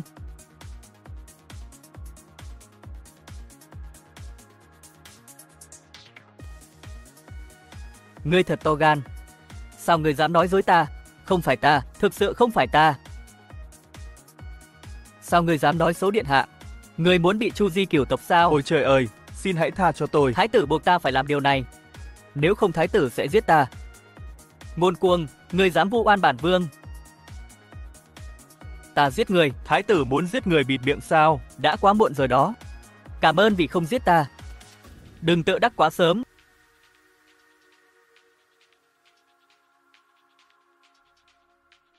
Xin lỗi điện hạ. Ta đã trách nhầm ngài. Không cần phải xin lỗi. Ta không quan tâm chuyện này. Điện hạ. Điện hạ. Tiểu thư, tiểu thư. Tiểu thư, sao phải làm vậy chứ? Ta sẽ nhớ điện hạ mãi mãi. Điện hạ, tại sao chưa chấp nhận lời xin lỗi của Bạch tiểu thư? Không phải ngài thích cô ấy sao? Bản vương không phải thiên cầu, cô ấy xin lỗi là ta phải chấp nhận sao? Cô ấy nên tin tưởng ta, thay vì yêu cầu ta chứng minh mình vô tội. Có lý. Nếu không thể tin tưởng điện hạ, Quý vị đang xem có thể sau này sẽ mang lại phiền toái. Chúc quý vị có những phút giây thư giãn. Nếu thấy hay, hãy ủng hộ kênh Thông bằng minh cách lắm. nhấn like và đăng ký kênh để cập nhật các video mới nhất. Xin điện hạ yên tâm. Thuộc hạ luôn tin tưởng điện hạ tuyệt đối.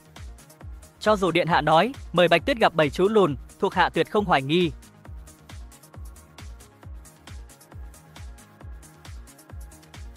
Ngươi muốn làm gì? Sao dám đột nhập vào đây? Theo lệnh của Hoàng thượng, ta đến để đưa ngươi đi. Lý Hiện, ngươi gặp rắc rối rồi. Chờ chết đi. Ngươi đâu? Muốn đưa điện hạ đi, hãy bước qua xác ta. Ta theo lệnh bệ hạ. Ngươi muốn làm phản sao? Bản vương là hoàng tử cấp 3. Sao ngươi dám chĩa đao vào ta? Ngươi chán sống sao? Chết đến nơi rồi mà vẫn ngạo mạn. Chắc ngươi chưa biết mức độ tội ác của mình. Cho dù bản vương mắc tội lớn đến đâu, chừng nào bệ hạ chưa kết án ta, ta vẫn là hoàng tử. Quỳ xuống. Chúng ta đến đây theo lệnh. Ngươi muốn chống lại sao? Chính ngươi đang chống lại. Bệ hạ nói ngươi chĩa đao vào ta sao? Ám sát hoàng tử là tội mưu phản. Tin không, bản vương sẽ tru di cửu tộc ngươi. Xin lỗi điện hạ. Thuộc hạ biết sai rồi.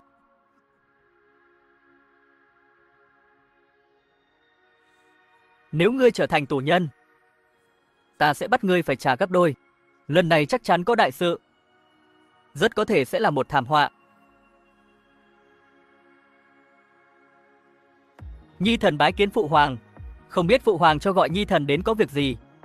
Ngươi không biết ngươi đã làm gì sao? Nửa tháng qua, bản vương bận rộn cứu trợ thiên tai. Có gì không ổn sao? Ngươi vẫn bướng bỉnh như vậy. Thái sư tốt nhất nên nói rõ ràng, còn không thì đừng trách ta vô lễ. Được, vậy lão phu sẽ nói rõ ràng, ngươi đã tăng giá lương thực ở Vân Châu lên 10 lần. Đó là những gì đã xảy ra. Ta tưởng có đại sự gì chứ? Đúng vậy, đó là điều bản vương đã làm. Và những người buôn ngũ cốc không nghe theo, họ đều đã bị bản vương tống vào ngục. Hay lắm. Thế ngươi đã trộn lương thực với cát thì sao? Chuyện vặt vãnh. Thái sư còn chuyện gì không? Hoàng thượng đã thừa nhận. Xin hoàng thượng xử tử hắn ngay. Lão tứ, chấm rất hy vọng vào ngươi, cho ngươi cơ hội này để chứng tỏ bản thân, nhưng chưa bao giờ nghĩ sao ngươi có thể làm ra chuyện này. Kịch ngắn review. Ngươi làm chấm quá thất vọng. Phụ hoàng, không biết Nhi thần sai ở đâu. Xin hãy cho biết. Để cập nhật các video mới nhất. Ngươi vẫn không biết mình bị sao? Ngươi đã tăng giá thực phẩm gấp 10 lần. Các nạn nhân sao đủ khả năng? Ngươi trộn lương thực với cát. Sao nạn nhân có thể ăn nó? Rõ ràng là ngươi đang coi thường mạng sống họ. Các nạn nhân không có tiền để mua thức ăn, có gì khác biệt khi giá lương thực tăng gấp 10 lần hay trăm lần? Thức ăn có thêm cạn khó ăn, nhưng chỉ các quan tham phàn nàn về nó thôi. Không phải những người dân đói khát. Khi đói còn cạp đất mà ăn. Nói gì đến bột mì có thêm chút cát. Từ xa xưa, điều khó ngăn chặn nhất trong quá trình cứu trợ thiên tai là tham nhũng. Không ngờ điện hạ cho thêm cát vào bột mì đã giải quyết được vấn đề này. Lão phu ngưỡng mộ bội phần. Còn việc tăng giá thì sao? Rõ ràng là hắn muốn dựa vào đó để kiếm tiền. Không sai, lão thần đã điều tra. Thương nhân buôn bán ngũ cốc chủ yếu là ở Vân Châu. Hành động của đoàn vương rõ ràng là tự thù. Lão thần có lý do nghi ngờ đoàn vương có tội phản quốc.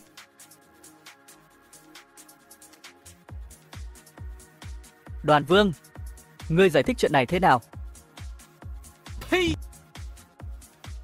Chẳng trách chỉ số IQ của thái tử đáng lo ngại đến vậy. Hóa ra ngươi là kẻ ngốc chạy trọt làm giáo viên. Ngươi thiếu tôn trọng giáo viên như vậy. Hoàng thượng, xúc phạm lão thần là chuyện nhỏ, nhưng động đến học trò của thần, sợ họ sẽ khó bỏ qua. Lão tứ còn không xin lỗi thái sư. Phụ hoàng, Nhi thần không sai, vì thế sẽ không xin lỗi. Thế thì ngươi nói rằng thái sư là kẻ ngốc. Tại đây, nếu ngươi không nói rõ ràng, ta sẽ không tha thứ cho ngươi. Ngươi không thấy ông ta ngu ngốc, có vẻ như ngươi còn ngu ngốc hơn ông ấy. Phụ hoàng, Nhi thần tăng giá lương thực để dụ những người buôn ngũ cốc vận chuyển ngũ cốc đến Vân Châu. Động thái này chắc chắn sẽ dẫn đến một lượng lớn ngũ cốc từ ngoài vào. Khi đó Nhi thần sẽ buộc giá giảm trở lại. Để không bị mất tiền, những thương nhân đó sẽ phải giảm giá theo. Điều này không chỉ tiết kiệm chi phí vận chuyển, còn dọn sạch kho thóc của địch, giải quyết thảm họa ở Vân Châu. Một mũi tên trúng hai con chim. Sao lại nói Nhi thần có tội? Đoàn vương thật anh minh. Tốt. Đúng là con trai của ta.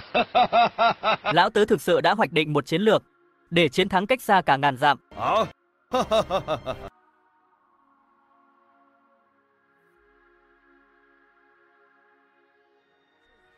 Tuyệt vời.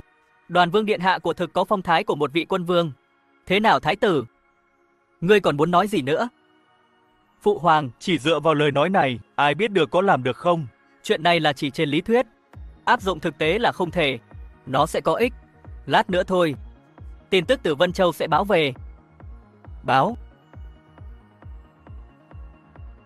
Vân Châu đã được cung cấp đủ lương thực Giá thực phẩm đã trở lại bình thường. và hầu hết lương thực đến từ bên ngoài. Lương thực cứu trợ từ triều đình đã chuyển tận tay người dân. Không xảy ra tham nhũng. Cuộc khủng hoảng đã được giải quyết. Thái tử, thái sư. Ngươi đã nghe hết chưa? Ngươi có cần chấm nhắc lại lần nữa không? Không làm được nhưng lại thích đấu đá nội bộ. Không còn nhiều thời gian cho ngươi. Nếu ngươi không đạt được tiến bộ nào, chấm sẽ xem xét lại chức danh thái tử của ngươi.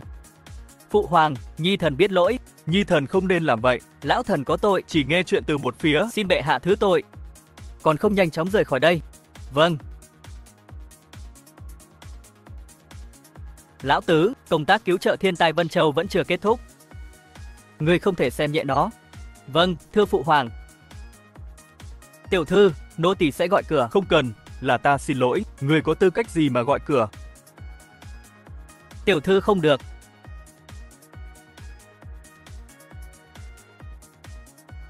Quý vị đang xem trên Điện kênh hạ, YouTube hãy đến Kịch và Bản bắt ta. Review. Chậm thôi. Chúc quý vị có Ta những đang phút đến giây đây. thư giãn. Nếu thấy hay, hãy ủng hộ kênh bằng cách nhấn like và đăng ký kênh để cập nhật các video mới nhất.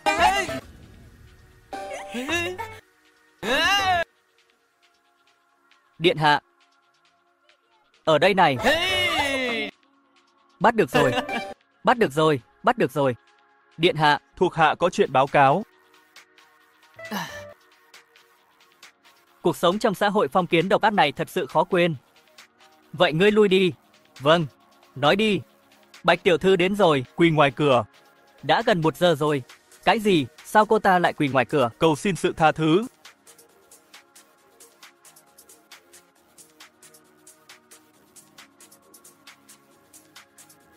Bạch tiểu thư, tại sao lại thế này? Ta không nên nghi ngờ điện hạ. Ta đã xúc phạm điện hạ. Cảm thấy có lỗi. Vì vậy, ta đến đây để xin lỗi ngài. Cô ta mặc nhiều quần áo như vậy làm gì? Không có thành ý gì hết. Điện hạ, Người đang suy nghĩ vậy sao? ta đến nhận lỗi chưa kịp thay y phục. Ta cũng có thể.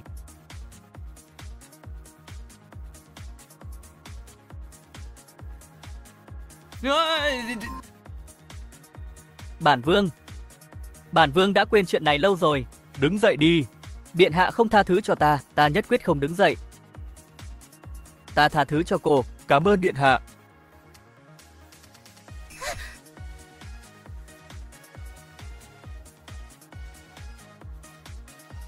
Từ hôm nay, Bạch Tuyết sẽ mãi ở bên ngài. Tại sao? Tại sao? Bởi vì người là một thiên tài hiếm có. Bạch Tuyết không muốn bỏ lỡ. Chẳng trách trông như học già, rất lãng mạn, hóa ra tài năng có sức sát thương với mỹ nữ đến vậy. Bạch tiểu thư, cô đã ăn chưa? Ta mời cô đi ăn. Thịt nướng BBQ. Điện hạ, hãy gọi ta là Bạch Tuyết. Được, Bạch Tuyết. Điện hạ, người làm món này thế nào? Sao ta chưa bao giờ thấy? Người học ở đâu? Thịt nướng BBQ. Tất nhiên là từ Ấn Độ. Ấn Độ. Sao ta chưa bao giờ nghe đến nơi này nhỉ? Không quan trọng. Quan trọng là cái này có thể ăn bây giờ. Nếm thử đi. Thật sự rất ngon. Sẽ thật tuyệt vời nếu uống cùng cái này.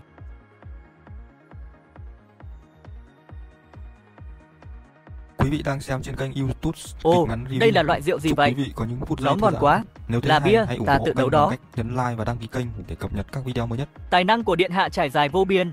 Không ngờ lại giỏi nấu cả rượu nữa.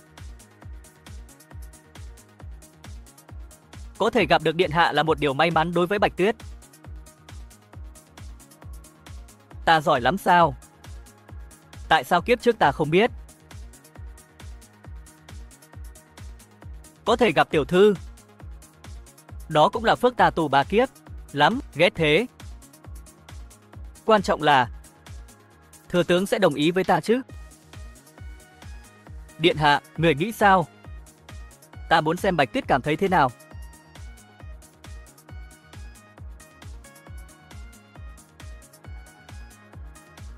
Điện hạ, hoàng thượng triệu khẩn, hoàng hậu đã xảy ra chuyện.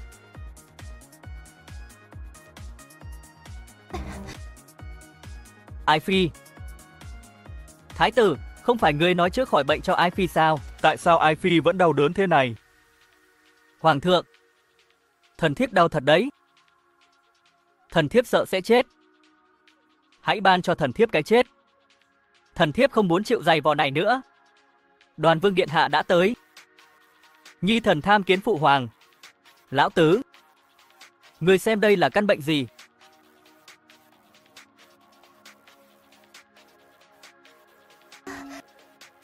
Nương nương, đây là chứng đau bụng kinh. Vớ vẩn, hoàng cung nhiều thái y như vậy, chưa nghe thấy chứng bệnh này. Đau bụng kinh là khi người phụ nữ đến kỳ kinh nguyệt, Nhẹ thì đau bụng, nàng có thể ngất xỉu. Nếu thái tử không biết thì có nghĩa là ngươi học không giỏi mà thôi. Vậy thì, có cách điều trị không? Có, rất dễ thôi. Chỉ cần 1/4 giờ sẽ khỏi. Nực cười. Ngự y trong cung cũng không chữa được. Người nói dễ dàng quá. Phụ hoàng, lão tứ chỉ đang cố lấy lòng mọi người. đừng tin vào hắn. Lão tứ, người có thực sự chắc chắn không? Nhi thần chắc chắn tuyệt đối. Tốt. Nếu có sai sót, trẫm sẽ phạt nặng. Đau bụng kinh, chỉ cần tìm than củi và thanh sắt, Sẽ làm nóng nó lên để chườm ấm bụng. phụ hoàng, chỉ cần dán miếng dán ấm này lên bụng của hoàng hậu. Tiểu Ngọc, Quý vị đang xem trên kênh YouTube Kịch Ngắn thưa phụ Review. hoàng, Chúc quý vị có những phút giây miếng thư dán giãn. ấm này nên Nếu được thấy dán hay, vào hãy các ủng huyệt hộ đạo, kênh bằng cách nhấn like sẽ và có đăng tác ký dụng kênh tốt để hơn. cập nhật các Tiểu video Ngọc mới không nhất. biết huyệt đạo, nên Nhi thần phải đích thân làm.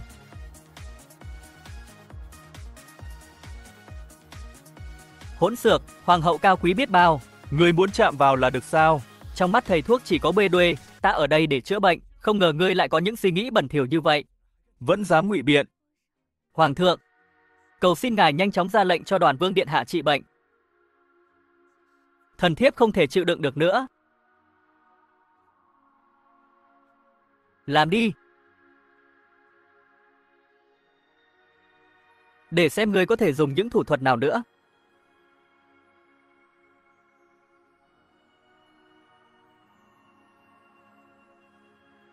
Mạo phạm mẹ kế rồi.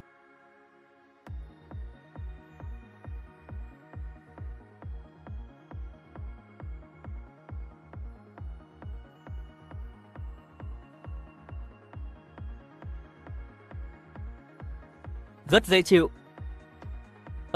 Nếu ta có thể xoa bóp một vài huyệt đạo quan trọng, hiệu quả sẽ tốt hơn. Còn ngẩn ra đấy làm gì? Mau lên.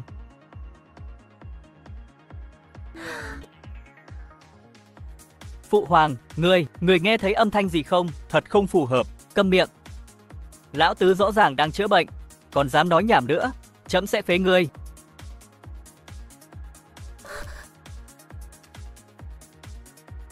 Hoàng thượng, thần thiếp đã khỏe rồi, hãy thưởng thật lớn cho Đoàn Vương.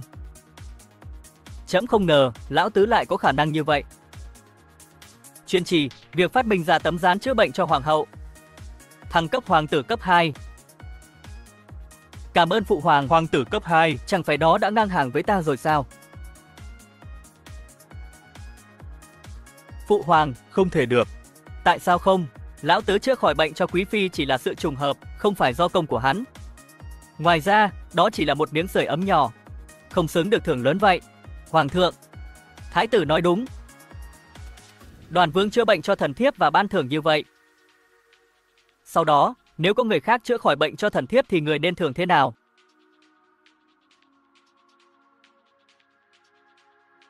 Phụ hoàng, chữa bệnh cho mẹ kế là bổn phận của nhi thần. Thực sự không nên ban thưởng. Người biết là tốt. Đừng tự mãn chỉ vì một số thành tích nhỏ. Có điều, nhi thần đã nghĩ ra miếng dán nhiệt này khi chữa bệnh cho hoàng hậu chỉ là ngẫu nhiên. Thực tế, miếng dán nhiệt này còn có công dụng lớn hơn. Chỉ là một nhãn dán nhiệt. Có thể hữu ích thế nào? Nó có thể tăng hiệu của chiến đấu của lính biên cương lên 30%. Cái này có liên quan gì đến sức chiến đấu? Quý vị đang Phụ xem hoàng, trên kênh YouTube lão tứ chỉ Kịch đang ngắn nói vớ review. vẩn, xin Chúc hãy quý nghiêm vị khắc có trừng những phạt. phút giây thư giãn. Nếu thấy hay, hãy ủng hộ Trước khi kênh hành bằng quân cách vào nhấn tháng like 8, và đăng ký kênh để cập nhật các video nhiều mới binh nhất. lính chết cóng và bị tê cóng. Hiệu quả chiến đấu suy giảm nghiêm trọng. Nhưng nếu có miếng dán nhiệt này giữ ấm, nó sẽ giải quyết được vấn đề thiên cổ này. Đúng vậy, nói hay lắm. Trong trường hợp này, Hiệu quả chiến đấu của lính biên phòng của ta đã tăng 30%. chấm nghĩ phải đến 50%. Thái tử, chấm muốn lão tứ thăng làm hoàng tử nhị phẩm. Còn ngăn chấm không? Không dám, chấm cũng nghĩ vậy. Sau này, Học hỏi thêm từ lão tứ. đừng suốt ngày tranh giành nhau. Nhi thần tuân mệnh. Lùi xuống đi. Đoàn Vương thật thông minh. Có thể phát minh ra một thứ tốt như miếng dán nhiệt. Cũng vì sợ hoàng hậu phải chịu đau khổ, Nhi thần mới nảy ra một ý tưởng vội vàng. Không có nương nương thì không có nó. Vì vậy nương nương là người có công lớn nhất. Hai tử này thật đáng yêu. Nói hay lắm, nói hay lắm. Lão tứ, sau này nhất định phải đến nói chuyện với mẹ kế thường xuyên hơn. Chỉ cần hoàng hậu vui vẻ là cha cũng hạnh phúc. Nhi thần tuân chỉ.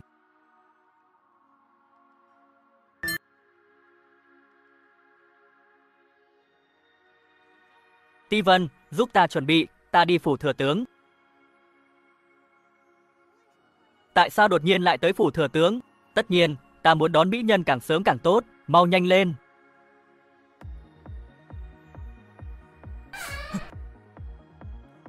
Đoàn Vương, Thừa tướng,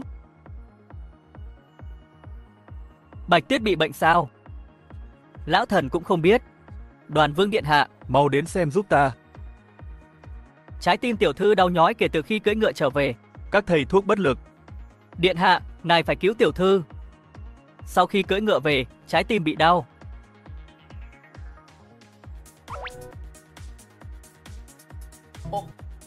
Đau như vậy, có thể là ngực to quá.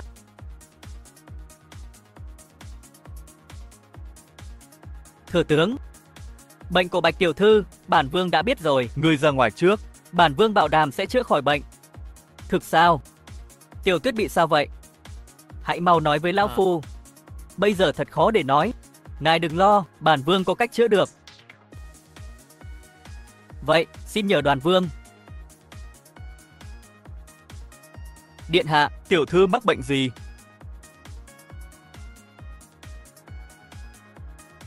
có phải tiểu thư cảm thấy buồn? Ít nhất nó được gây ra bởi những cú sốc dữ dội. Chỗ đó đó. Làm sao người biết? Ta là bác sĩ. Chắc hẳn là vì người đã cùng cưỡi ngựa với ai, nên mới biết. Mỹ nhân đó là quốc sư phải không? Này, không, ta và quốc sư vô Có tội. mà mới tin ngươi. Đừng nghĩ ta không biết. Ôi, không đúng. Sao mà không đúng? Con ngựa nô tỳ cưới cùng tiểu thư. Tại sao chỉ mình tiểu thư cảm thấy đau? Đó không phải là nguyên nhân. Kích thước của ngươi không đủ lớn nên không đau. Ngươi, không quan trọng. Điều quan trọng là tiểu thư điều trị càng sớm càng tốt.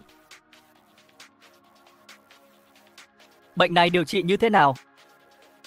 Ta sợ uống thuốc nhất. Không cần dùng thuốc. Chỉ cần massage. Đừng mơ mộng viển vông. Ta không thể để ngươi tùy tiện chạm vào. Ý ta là, ngươi không cần massage. Chỉ cần mặc một bộ quần áo đặc biệt. Bộ quần áo đặc biệt. Đúng, mang giấy bút đến đây. Bản vương sẽ thiết kế luôn. Mời thêm một số thợ may lành nghề tới. Vâng. Tiểu thư, quần áo đã sẵn sàng. Quý vị đang xem trên kênh Hả? YouTube Ngươi? Kịch ngắn review. Chúc quý vị Quần có áo những của phút ngươi giây nhìn thư quá giãn. xấu hổ phải Nếu không? thấy hay, hãy ủng hộ kênh bằng cách nhấn like và đăng ký kênh để cập nhật các Nó video được mới gọi là áo ngực. Có vai trò cố định và hỗ trợ. Có thể ngăn ngừa rung lắc và chảy xệ. Tránh đau do va đập. Nó cũng có thể giúp định hình dạng ngực hoàn hảo. Mặc nó được sao? Chắc chắn, dựa trên kinh nghiệm nhiều năm của ta. Cỡ 38 chắc chắn là vừa với cô. Nếu cô không tin, hãy thử nó.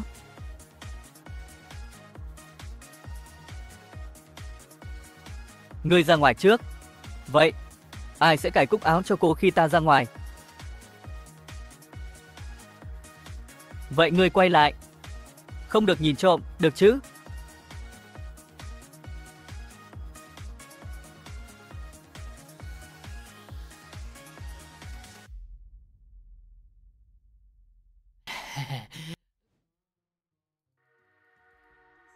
Điện hạ, tại sao mỗi ngày lại chảy máu vậy?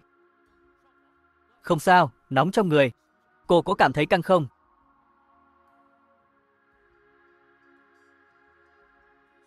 Điện hạ. Ngươi. Không sao, không sao, đừng lo lắng cho ta. Ngày mai ta sẽ gửi cho cô thêm vài cái. Điện hạ, ta cũng muốn 2 cái. Không, ta không biết kích thước của ngươi. Ngài nhìn sẽ biết thôi. Thôi, để hôm khác, hôm khác.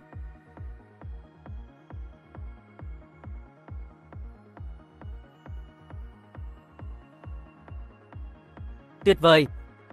Cỡ C không vừa, có vẻ như ta vẫn còn non kinh nghiệm, ta đã bỏ lỡ nó. Nếu người không biết cách thực hiện, tất nhiên người sẽ bỏ lỡ nó. Cô đang nói gì vậy? Biết gì không mà nói. Tất nhiên là ta biết. Áo ngực. Ta đã nghe rất rõ cuộc trò chuyện giữa ngươi và Bạch tiểu thư. Tại sao lại tìm ta? Ta muốn xin điện hạ xem qua. Kích thước nào phù hợp với Ngọc Huyền? Ngọc Huyền cũng sẽ cảm thấy rất khó chịu sau khi cưỡi ngựa.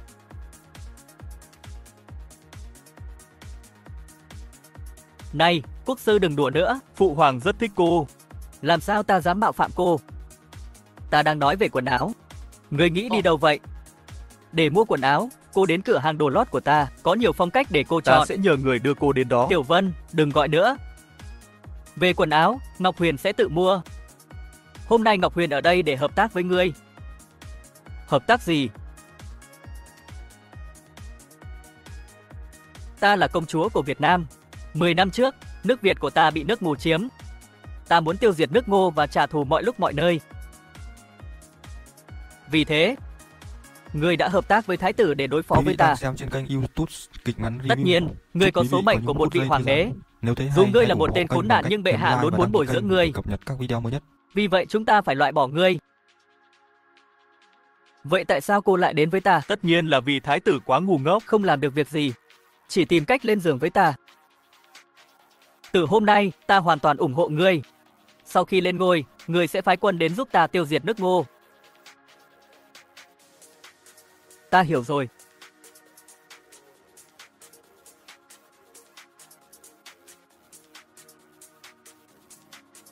Ngươi có đồng ý hay không? Ký tên nếu người đồng ý. Bằng cách này chúng ta sẽ đạt được sự hợp tác. Không được, tiêu diệt nước Ngô không phải chuyện nhỏ, ta không thể đồng ý dễ dàng. Sao ngươi dám từ chối ta?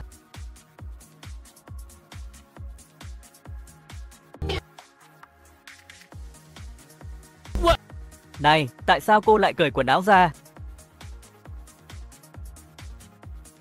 Ta sẽ cởi hết quần áo và hét lên vài lần nữa. Sau đó ta đến gặp bệ hạ và nói ngươi quấy rối ta. Người nghĩ bệ hạ có giết người vì ghen tị không? Nói cho cô biết, đừng lộn xộn, ta có nguyên tắc. Cô đừng hòng giở trò. Thật sao? Cô đã làm gì?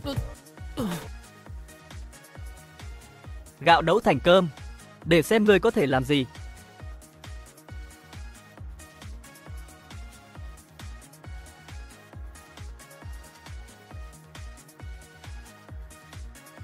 Sao cô dám đối xử với ta như vậy?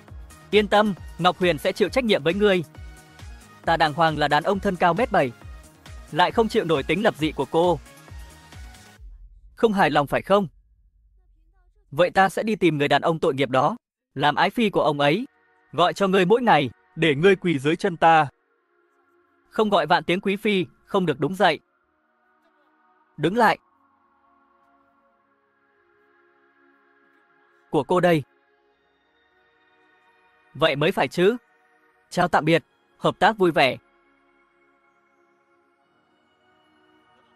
Đợi đã.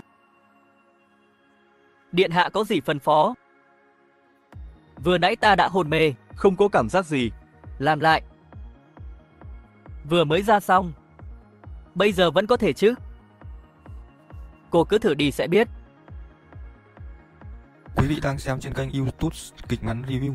Chúc quý vị có những phút giây thư giãn. Nếu thấy hay, hãy ủng hộ kênh bằng cách nhấn like Tham và kiến đăng ký nương nương. kênh để cập nhật các video mới nhất.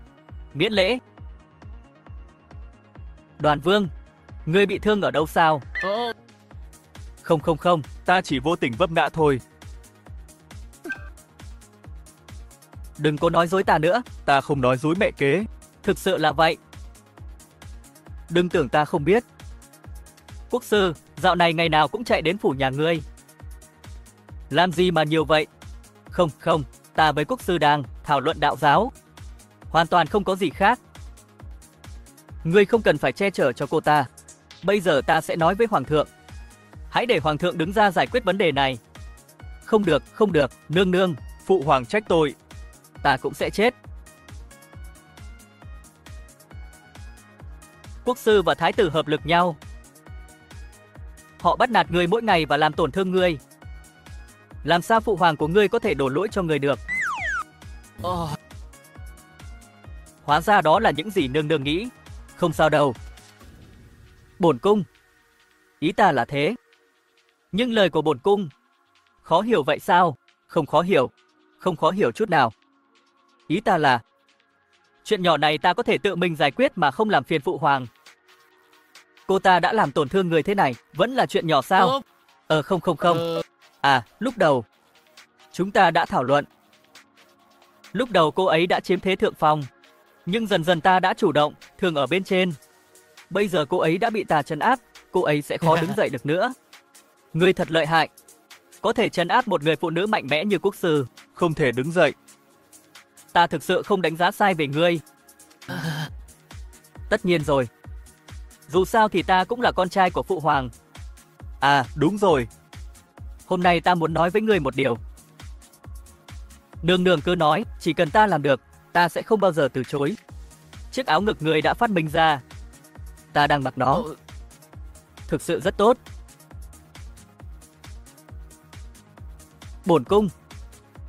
Bổn cung sẽ cởi nó ra cho người xem.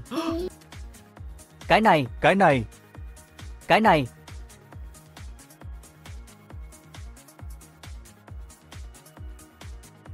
Muốn cởi quần áo cho ta xem. Điều này có phải có chút không thích hợp? Bổn cung đã cởi quần áo rồi, ngươi quay lại xem đi. Dù sao cũng không sao cả, chỉ cần nhìn thôi, đừng chạm vào là được.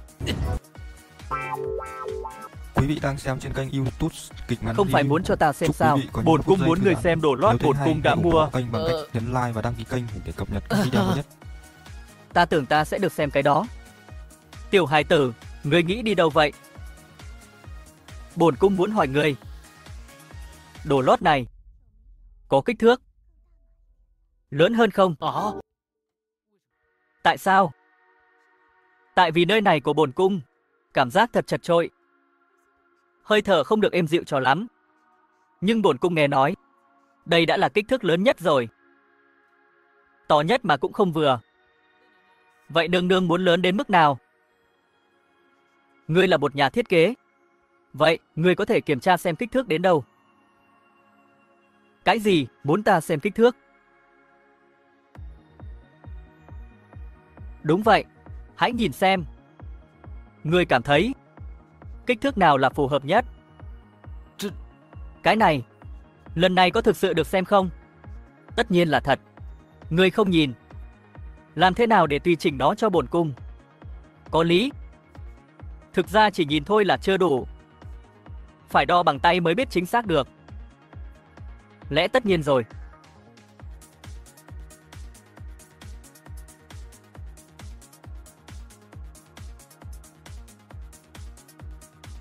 Là muốn cho ta xem cái này sao? Đúng rồi, không nhìn cái này thì nên nhìn cái nào? Bổn cung nói khó hiểu thế sao? Không hề, rất rõ ràng.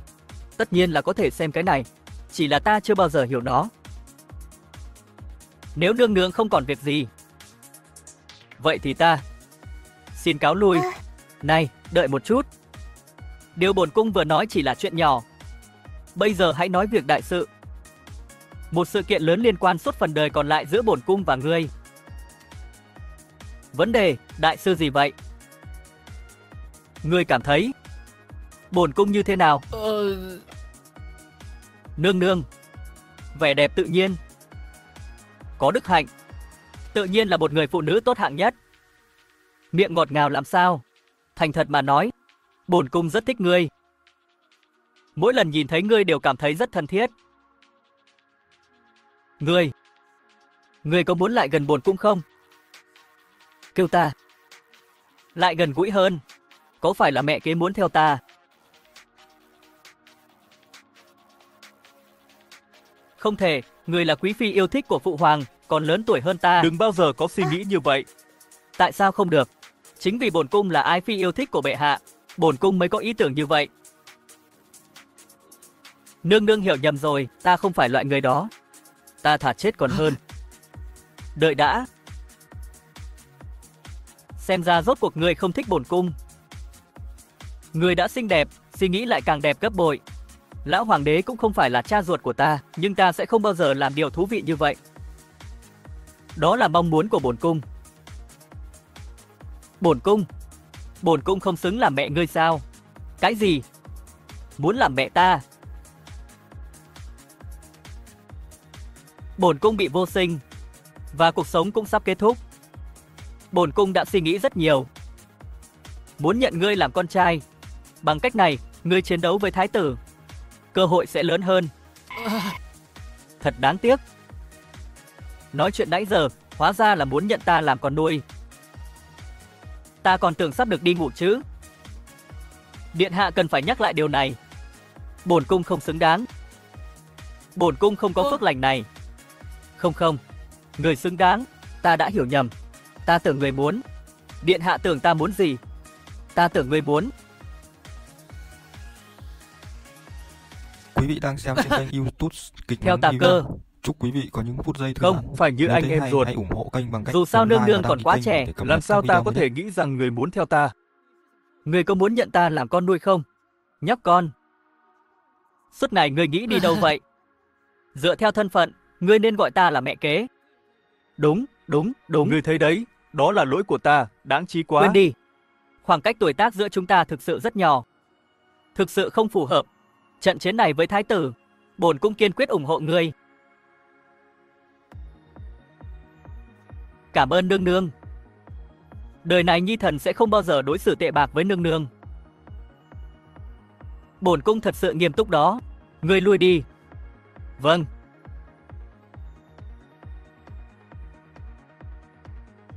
Có vấn đề gì nữa không? Tối nay nói chuyện thật là thú vị. Cuộc đời này ta sẽ không quên được.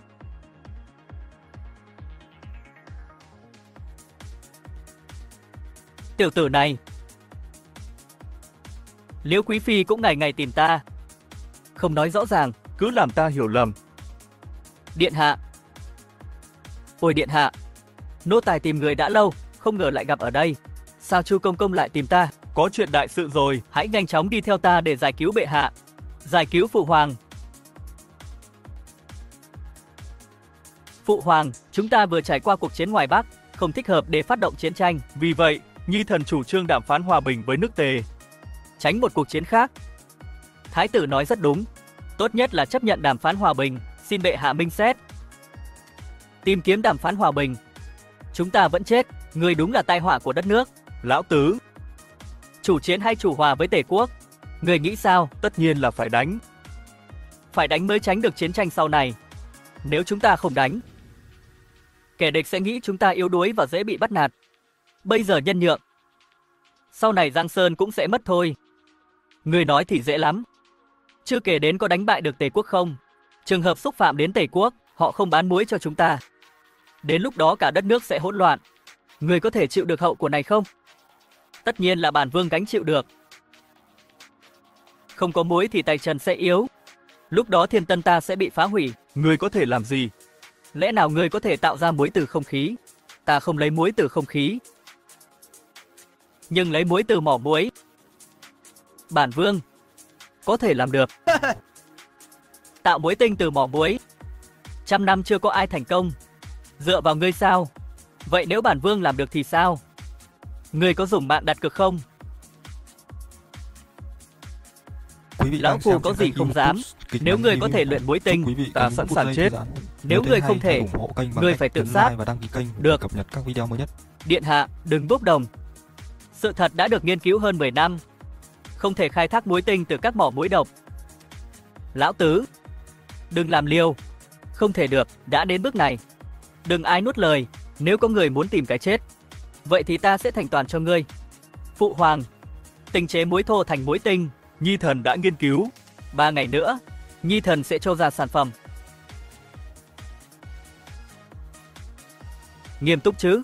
Phụ hoàng, 3 ngày sau, người cứ đến phủ Nhi thần, người sẽ biết. Được, vậy 3 ngày sau. Lúc đó, chấm sẽ tự mình đến kiểm tra. Vâng, thưa phụ hoàng, Nhi thần xin quay về làm ngay.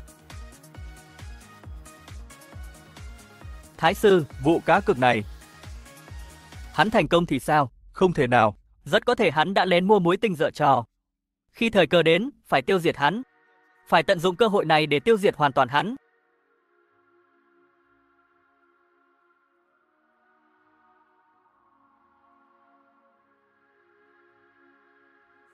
Điện hạ, mau dậy đi. Hoàng thượng đưa thừa tướng đi thị sát sản xuất muối. Ồ, hãy để cận vệ trương đưa họ đến đó. Gọi cho ta sau khi kiểm tra. Ta sẽ đi ngủ một lát, được chứ?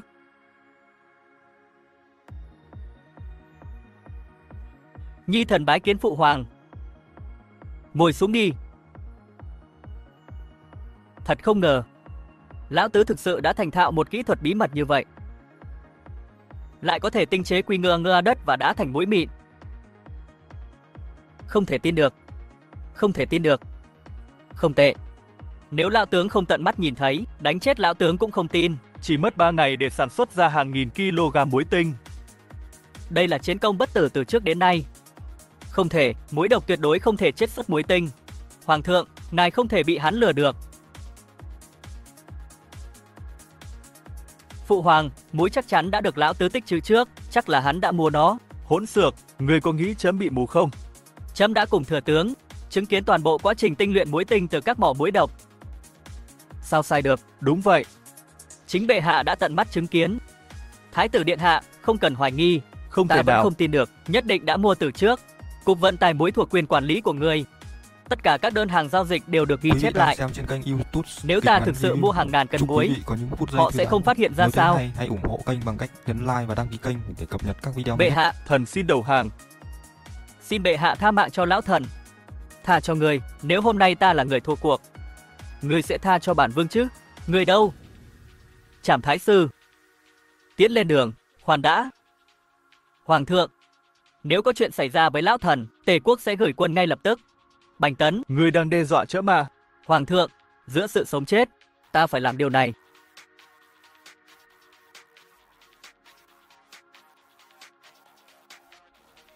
Phụ hoàng, nếu nước Tề tấn công, chúng ta sẽ khó đỡ.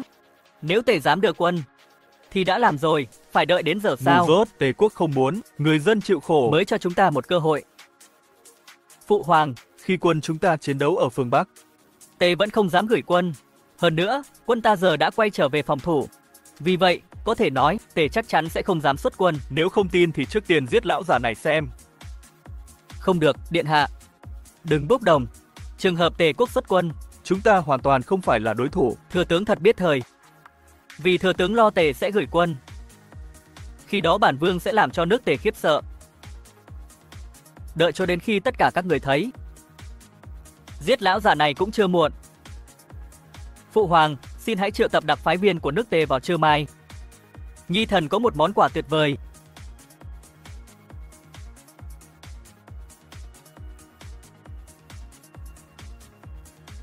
Điện hạ, nước Tề đang tống tiền chúng ta. Tại sao lại chuẩn bị quà cho họ? Món quà này rất hot, ta có thể đảm bảo rằng họ sẽ không bao giờ chấp nhận đó. Đây, đi chuẩn bị thứ này cho bản vương. Cái này sao? Thứ này quá bình thường, sao lại nói là tặng quà lớn? Qua bàn tay của ta, nó sẽ biến thành vàng, không còn bình thường nữa. Đi. Vâng.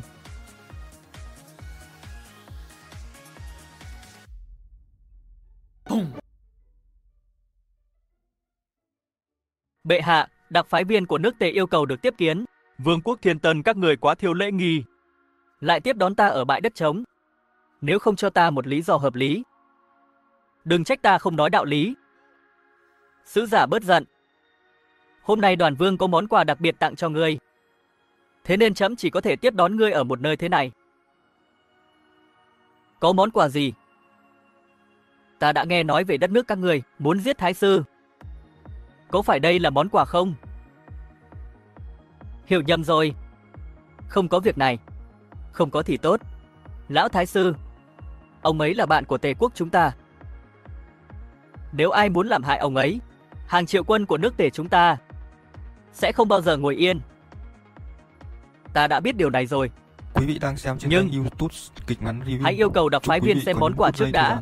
Nếu thấy Tề hay, quốc ta hãy giàu ủng nhất hộ thế kênh bằng giới. cách nhấn like và đăng ký kênh để Món cập quà nhật nào các ta video chưa mới từng nhất. thấy, nhưng vì các người rất có lòng, vậy ta cũng có thể muốn xem qua. Mang lên đi. Được. Nào, tặng quà cho ngươi.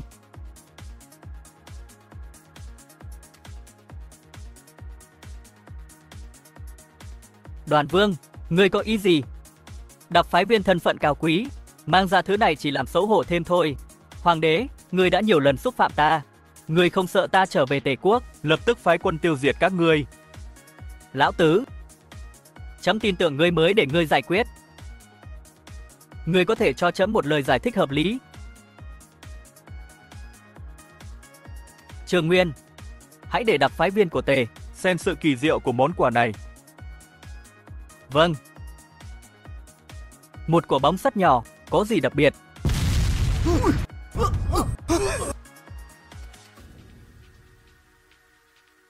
Rông đất trở mình, rông đất trở mình, đất nước sẽ diệt vong. Ngươi hiểu lầm rồi.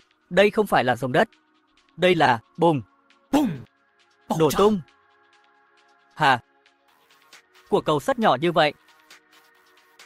Không thể nào, làm sao có được sức mạnh to lớn như vậy?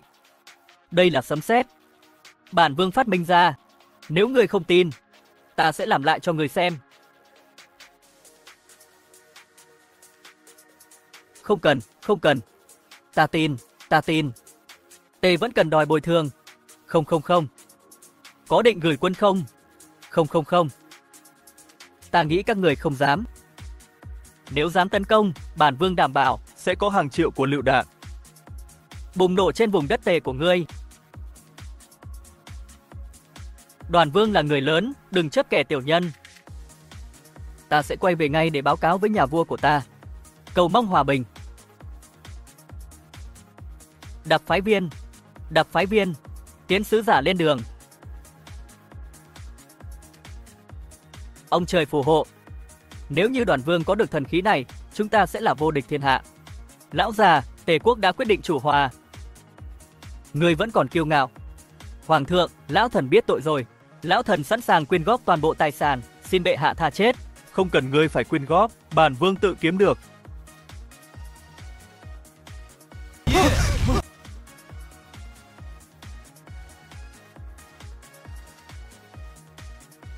Quá khủng khiếp.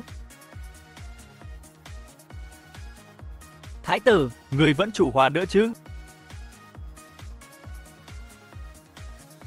không muốn, không muốn. Có thứ này, chúng ta sẽ không sợ nước nào. Thái tử, ngươi làm trẫm thất vọng quá. Ngươi thực sự đã cấu kết với nước Tề. Ngươi có phẩm chất gì để trở thành thái tử nữa? Không phải nhi thần. Đều do thái sư. Chính thái sư đã làm những điều xấu xa này sau lưng nhi thần. Xin phụ hoàng thương xót. Nhi thần vẫn còn là một tiểu tử. Ngươi đã làm ra những chuyện này. Nếu hôm nay trẫm bỏ qua, trẫm ăn nói với mọi người thế nào? Phụ hoàng, nên ăn nói tổ tiên thế nào? Lập con hoang làm thái tử thay vì con ruột, đối mặt với tổ tiên. Ngươi thực sự muốn lập một đứa con hoang sao? Lão tứ, nếu ngươi là phụ hoàng, ngươi sẽ làm gì? Bẩm phụ hoàng, nhi thần muốn trở thành thái tử, dù thân phận không bằng, Nhưng ít nhất sẽ phù hợp hơn anh ấy. nếu nhi thần là phụ hoàng, thái tử sẽ không bị phế truất vào thời điểm hiện tại. Tại sao? Bởi vì thái tử không có tội. Bãi bỏ vội vàng tất yếu sẽ gây hỗn loạn. Nếu người có động cơ thầm kín lợi dụng, Quý vị đang xem sẽ trên tạo kênh nên YouTube cuộc bạo động. Kịch ngắn review. Hậu quả là không Chúc thể quý vị tưởng tượng có những được. phút giây thư giãn. Đoàn Vương Nếu có thấy thể hay, nhìn hãy thấu ủng những hộ điều kênh này bằng cách là nhấn phước like lớn và của đăng ký chúng ta. kênh để cập nhật các video mới nhất. Tuy nhiên, đối mặt với tổ tiên và thực tại, cân nhắc Vì lợi ích của đất nước, không cần phải bảo thủ, hãy lập người tài làm thái tử. Thần tin rằng Đoàn Vương sẽ có thể chinh phục thiên hạ. Vì vậy, việc phế truất thái tử, xin Hoàng thượng cần làm dứt khoát. Xin Hoàng thượng minh xét. Phụ Hoàng, đừng nghe lời thừa tướng. Ngươi phải nghe lão tứ. Lão tứ nói có lý. Thái tử, chấm sẽ cho ngươi một cơ hội khác. Nếu ngươi làm chấm thất vọng lần nữa, chấm sẽ phế bỏ ngươi. Cảm ơn Phụ Hoàng. Nhi thần cáo lui. Nếu không còn gì nữa thì Nhi thần cũng xin cáo lui. Được rồi, bây giờ chấm có chuyện muốn hỏi thừa tướng.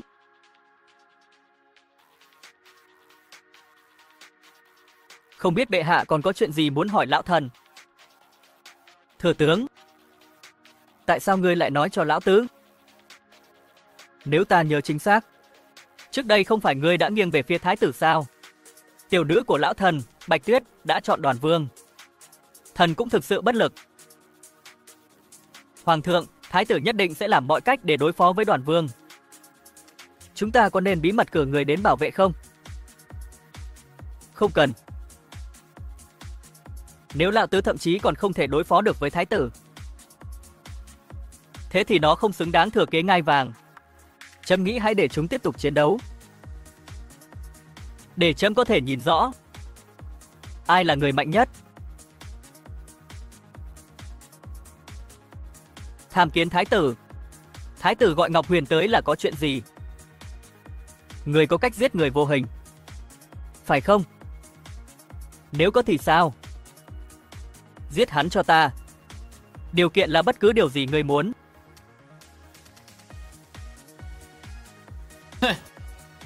Anh hai, đây là điều cuối cùng anh muốn sao? Tất nhiên rồi. Chỉ cần giết ngươi, Phụ Hoàng sẽ truyền ngôi cho bản vương. Ta không cần phải tranh đấu với người nữa. Suy nghĩ quá ngớ ngẩn. Nhưng điều quan trọng là liệu quốc sư có làm không? Ngọc Huyền không làm được. Tại sao? Bởi vì ngươi không hiểu phụ nữ. Nghe này, ta sẽ dạy ngươi cách để một người phụ nữ toàn tâm với mình. Quốc sư, cô có thể tát hắn giúp ta không? Có lợi gì không? Quý vị đang xem trên kênh YouTube Người Kịch Ngắn Review. Chúc quý vị có những phút giây thư giãn. Nếu thấy hay, hãy Thành ủng Giao hộ kênh bằng cách nhấn like và đăng ký kênh để cập nhật các video mới nhất.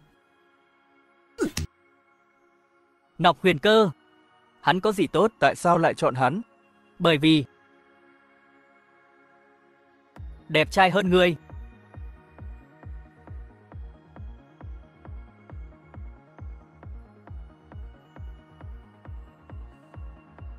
Ta giết người. Điện hạ, Súp gà đã sẵn sàng. hãy dùng khi còn nóng. Thơm quá.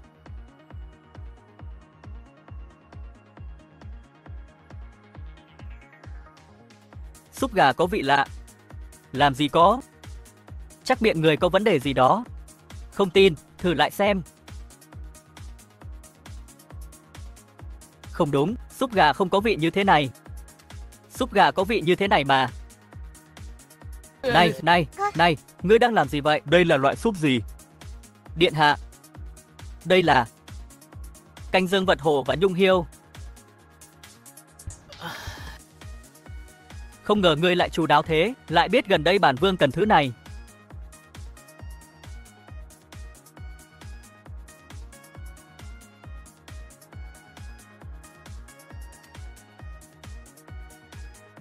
Ngươi có thêm gì nữa không? Hợp hoa tán. Chỉ một ít thôi. Tại sao lại thêm cái này cho ta? Muốn ta chết sao? Quốc sư không có ở đây, chẳng phải còn có nô tỳ sao? Điện hạ, có tin vui cho người. Nô tỳ đã 18 tuổi rồi. Đã là người lớn theo cách người nói. Vài hôm trước mới 15 mà, sao đột nhiên thành 18 rồi? Vài ngày trước, nô tỳ quên mất. Điện hạ, hãy để nô tỳ phục vụ giường chiếu cho người.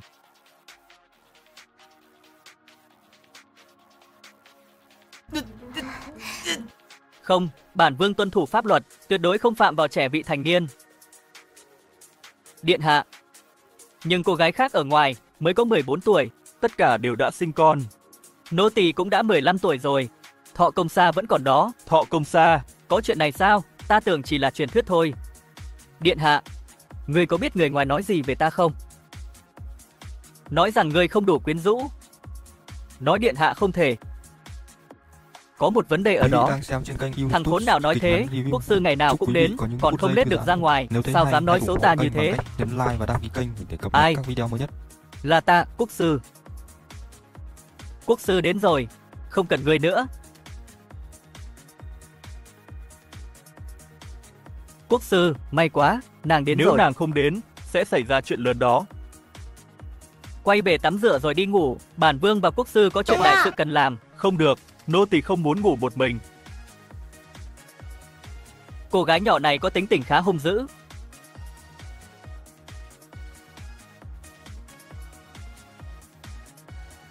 Người muốn gì? Khắc xuân đáng giá ngàn vàng. Ta không thể chịu đựng được nữa. Không phải eo và đầu gối người yêu sao? Sao giờ lại năng động như vậy? Còn bé đó không chỉ cho ta món súp bổ dưỡng, Còn hạ xuân dược ta. chẳng trách. Cô gái đó vừa nhìn ta, lại tức tối như vậy. Hóa ra là đang trách ta đã làm hỏng việc tốt của cô ấy. Cũng tốt, ta khỏi phải làm điều đó. Đây là gì? Tương tự như của Tiểu Vân đó. Không cần phiền như vậy.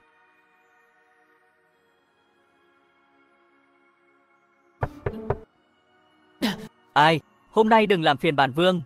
Điện hạ, là ta, Bạch Tuyết. Sao lại tới đây? Kệ cô ta đi, ta có chuyện rất quan trọng muốn đích thân hỏi điện hạ. Ta không thể ngủ mà chưa hỏi.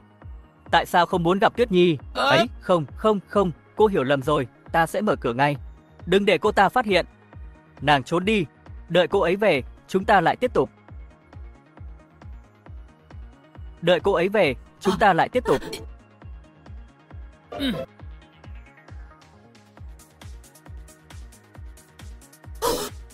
Cô chưa đi à? Ta lẻn vào qua cửa sổ.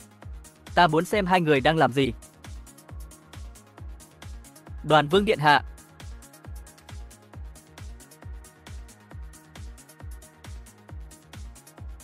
Bạch Tuyết muốn hỏi gì? Ta đến đây để hỏi ngươi. Nếu ngươi trở thành thái tử, ngươi sẽ để... Chuyện gì vậy? Quý vị đang xem trên kênh YouTube Quốc sư vừa mới tới sao? Chúc quý vị có những Ta phút có giây thể thư ngửi giãn. thấy mùi đặc biệt Nếu của thấy cô hay, ấy. hãy ủng hộ kênh bằng cách nhấn like và đăng ký Không. kênh để cập nhật các video Ta mới thảo nhất. luận các vấn đề với quốc sư vào ban ngày. Có lẽ là do cửa ra vào và cửa sổ chưa mở nên mùi còn sót lại. Mỗi lần cô ấy đến với ngươi đều vào ban ngày. Tất nhiên là ban ngày. Không vào ban đêm chứ. Chắc chắn không phải ban đêm. Có lẽ ta đang suy nghĩ quá nhiều. Ta đến đây để hỏi ngươi. Nếu ngươi trở thành thái tử, ngươi sẽ lập ai làm thái tử phi? Nếu ta trở thành thái tử, tất nhiên là ta sẽ để... Để ai?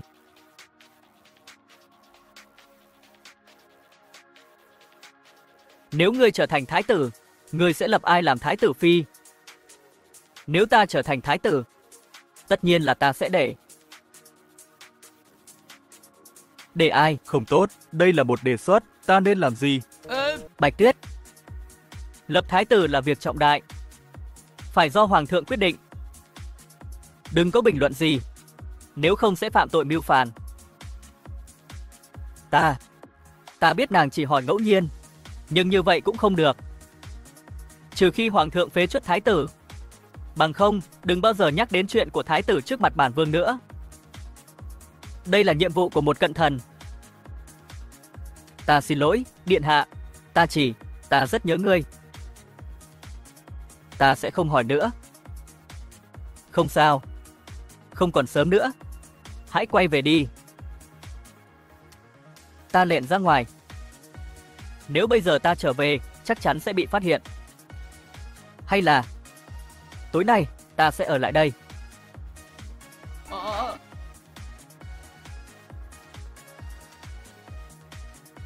Sao thế? Điện hạ, người không muốn ta ở lại sao?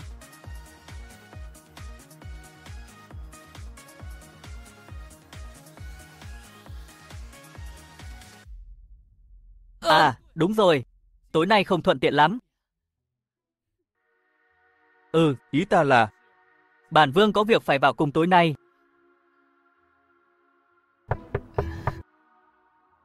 Ai đó? Là bổn cung đi ngang qua dinh thự Đoàn Vương. ta có chuyện quan trọng muốn ghé qua nói chuyện với Đoàn Vương. Ngươi không được để cho quý phi biết ta ở đây. Nếu không, hậu quả sẽ rất tai hại.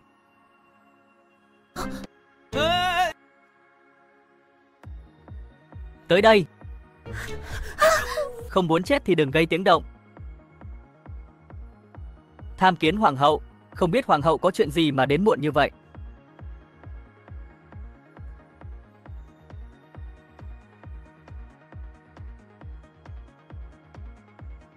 Chậu cây này đẹp quá. Lý Hiện, Bổn cung có đẹp không? hoàng hậu tài mạo vô song. Tất nhiên là đẹp. Vậy ngươi có thích bổn cung không?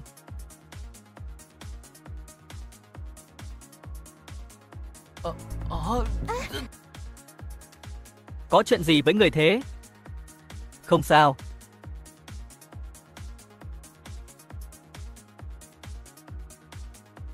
Lý Hiện, ngươi bị sao vậy? Không sao. Đột nhiên chân ta mềm nhũn. Tất cả là lỗi của quốc sư đó. Không phải ngươi nói có thể trấn áp cô ta sao? Sao lại thành thế này? Không liên quan gì đến quốc sư cả. Do ta đã tập luyện quá sức.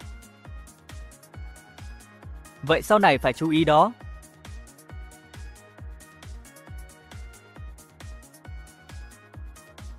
Bổn cung vừa hỏi, ngươi vẫn chưa trả lời bổn cung. Quý vị đang Người xem có trên thích kênh người như YouTube bổn cung không? Kịch ngắn review. Chúc quý vị Không được, có những phút ta giây không thư được giãn. đánh mất đạo đức Nếu của thấy mình hay, và hãy hành động ủng như hộ một kênh con bằng vật. cách nhấn like và đăng ký kênh để cập nhật các video mới nhất. Nương nương là mẫu nghi thiên hạ, tất nhiên là ai cũng thích. Điều ta muốn hỏi là, đó là tình yêu nam nữ. Không được. Nương nương là mẹ kế, chúng ta không bao giờ được làm điều thú vị đó. Tương lai đừng nhắc tới nữa. Hỗn xược. Bổn cung là ái phi của cha ngươi. Sao ngươi có thể có những suy nghĩ như vậy về bổn cung? Lẽ nào nương nương nói không phải ý này?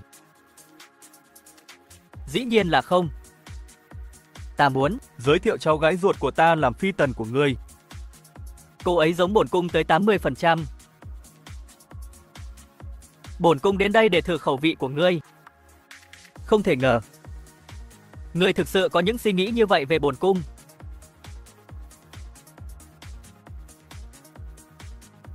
Xin lỗi hoàng hậu, Ta sai rồi, mong lần sau người nói rõ ràng hơn. bổn cung đã nói rất rõ ràng.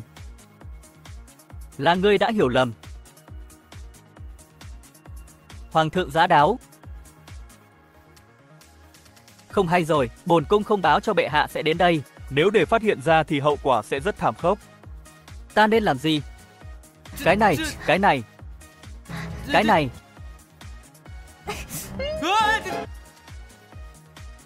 Bái kiến phụ hoàng, không biết tại sao người lại đến đây muộn như vậy. Chấm rảnh rỗi, chấm không thể ngủ được nên đến gặp ngươi. Mời phụ hoàng ngồi. Nhi thần sẽ rót trà.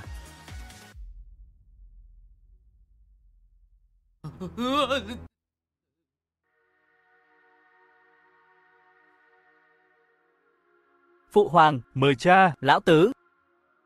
Tại sao ngươi lại lo lắng thế? Nhi thần rất cảm động và hãnh diện. Được rồi. Gần đây ta hiếm khi đến gặp ngươi phải không? Ngươi muốn bồi thường gì? Nhi thần không dám yêu cầu gì. Nhóc con, chẳng trách Liễu Phi lại thích ngươi như vậy. Cả ngày nay không thấy Liễu Quý Phi, không biết đang làm gì nữa. Xin phụ hoàng cho Nhi thần kim bài miễn chết. Ngươi muốn kim bài miễn chết để làm gì? Nhi thần sợ một ngày nào đó sẽ phạm tội ác. Chấm sắp để ngươi làm người kế vị. Ngươi còn sợ chết cái gì nữa? Quý vị đang xem trên kênh Nhi thần YouTube đang nói là kịch nếu ngắn như review. Chúc quý vị có Nhi những thần phút nhút giây nhát. thư giãn. Có Nếu thấy vậy, hay, hãy trái ủng tim hộ mới kênh thoải bằng mái. cách nhấn like và đăng ký kênh để cập nhật các Được video rồi. mới nhất. Vậy thì chấm sẽ ban cho ngươi kim bài miễn chết.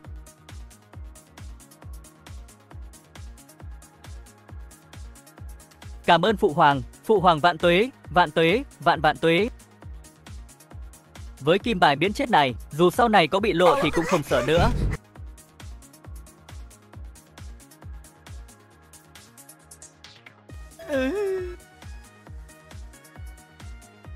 Lão Tứ, tấm bình phong này, Phụ Hoàng nhìn nhầm rồi, không có gì sau bình phong cả. Chấm muốn nói tấm bình phong này rất độc đáo. Thế nào lại thành là ngươi nói có cái gì đó đằng sau tấm bình phong?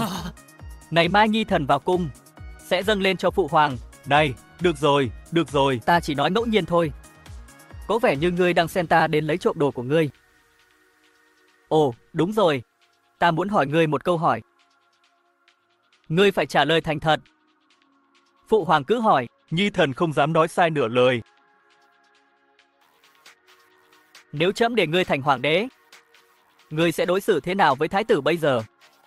Giáng làm hầu vương, cho anh ta rất nhiều đất, nhưng điều duy nhất là không để hắn nắm quyền và nuôi binh. Hãy nhớ những gì ngươi nói hôm nay. Nếu ngươi dám nói dối chấm, có xuống suối vàng, chấm cũng không tha. Nhi thần ghi nhớ.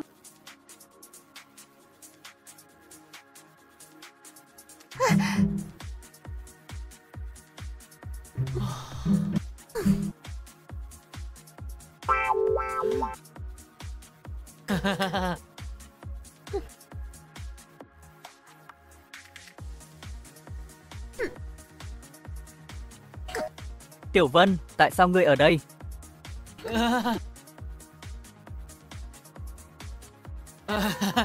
Các người tiếp tục đi, ta còn phải vào cung bàn việc quốc sự với Phụ Hoàng. Ta đi trước. Điện hạ, đừng chạy, chờ đã. Đứng lại.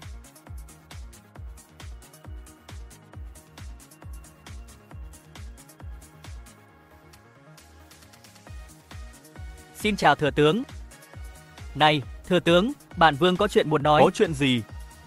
Gạt hết đi. Ta có một số thứ muốn hỏi ngươi. Có chuyện gì, ngươi? Quý vị đang xem trên kênh Ngươi YouTube muốn lập ai làm kịch thái ngắn tử review. phi? Chúc quý vị có những phút giây Từ cái này, Nếu thấy hay, hãy ủng hộ kênh bằng ta cách vẫn chưa nhấn like nghĩ. và đăng ký kênh để cập nhật các video mới nhất. đương nhiên, ta muốn lập Bạch Tuyết làm thái tử phi. Bạch Tuyết vừa tài năng vừa xinh đẹp, có tài và có đức, mẫu nghi thiên hạ tương lai không ai phù hợp hơn. Điện hạ, quá khen rồi. Hôm nay, hãy cùng ta đi nói chuyện với Hoàng thượng. Giấy để Hoàng thượng ban hôn. Lão Phu đã chuẩn bị sẵn sàng rồi. Ý của ta cũng là thế đấy. Nhân tiện, điện hạ. Ngươi vừa nói ngươi có chuyện quan trọng cần bàn với ta. Không có. Thái tử manh động. Chúng ta nhanh đi gặp Phụ Hoàng thôi.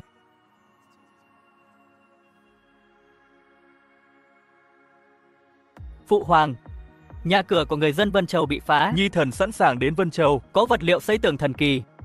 Nó cực kỳ dính. Những ngôi nhà được xây dựng bằng nó cực kỳ chắc chắn, sẽ không dễ bị sụp đổ nữa. Vật liệu gì? Nước gạo nếp. Nước gạo nếp. Những ngôi nhà xây bằng nước gạo nếp vô cùng chắc chắn. Từ nay không còn phải lo lắng về việc lật đổ nữa. Mọi người đang khốn khó, không ăn đủ no, nước gạo nếp lấy đâu ra để xây nhà? Cho sổ số của triều đình rất có lãi. Phụ Hoàng yêu cầu người ra quyết định trao quyền quản lý sổ số cho Nhi thần. Nhi thần đã sử dụng số tiền kiếm được, xây nhà cho người dân Vân Châu.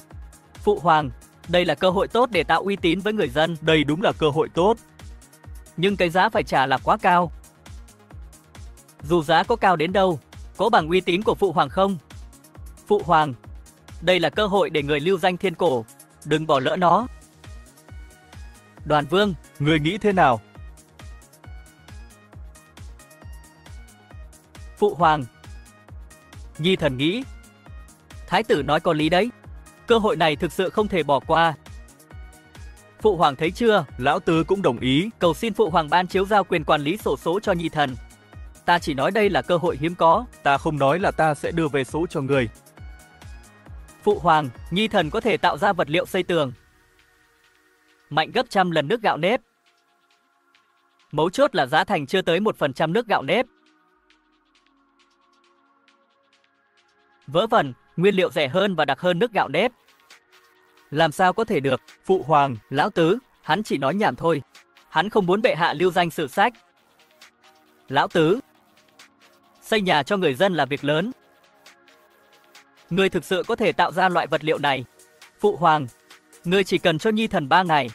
Nhi thần hứa sẽ mang nó đến cho người trong 3 ngày. Tốt. Trẫm sẽ cho người 3 ngày. Tòa nhà sắp sửa xây dựng. Sau 3 ngày, nếu ngươi không thể tạo ra, ngươi muốn có thêm người chết nữa sao? Có dám ca với ta nữa không? Quý vị đang xem trên kênh YouTube. Không phải ngươi luôn muốn giết ta sao? Chúc quý vị có những phút giây thư giãn. Nếu ta không hay, thể làm hãy được, ủng hộ kênh bằng cách nhấn ta like chết. và đăng ký kênh để cập nhật các video mới nhất. Tạo ra được. Ngươi chết. Được. Cược thì cược. Đã đến lúc kết thúc. Đừng lo. Thời gian này, ta sẽ không bao giờ thua. Hoàng thượng, để họ đánh cược. Thái tử nói đúng. Tất cả những chuyện này, đáng lẽ nó phải kết thúc từ lâu rồi. Điện hạ. Tham kiến nương nương. Điện hạ, tại sao người lại muốn đánh cược với thái tử? Ta đã nhìn thấy bức tường nước gạo nếp. cứng như sắt. Làm sao có thể đánh bại hắn? Bổn cung đã nhận được tin. Thái tử kiếm cớ kiểm soát hoạt động xổ số. Người cá cược với anh ấy, dù thắng hay thua thì cũng sẽ không có kết thúc tốt đẹp. Hãy để ta giết hắn nhé. Thế là xong. Có rất nhiều người hầu nguy hiểm nhỉ? Có thể giúp đỡ chủ nhân quốc gia. Không bao giờ được làm vậy. Không bao giờ ám sát trừ khi thực sự cần thiết. Tại sao không? Bởi nếu không làm không đúng, chắc chắn có những kẻ có động cơ thầm kín lợi dụng thời cơ để lấy đà, gây ra tai họa vô tận. Đấy cũng là lý do tại sao thái tử chưa bao giờ ám sát ta. Nhưng chúng ta không thể chỉ nhìn ngươi thua hắn được. Lúc đó hắn chắc chắn sẽ không để ngươi đi đâu. Đúng đó, chúng ta lo lắng cho ngươi. Này, đừng lo, ta chắc chắn sẽ không thua đâu. Các nàng về trước nhé. 3 ngày tới, ta có một bất ngờ lớn dành cho các nàng.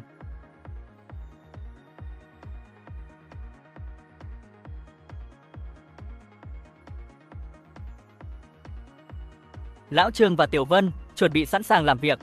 Ta sẽ đưa các người tạo nên điều kỳ diệu.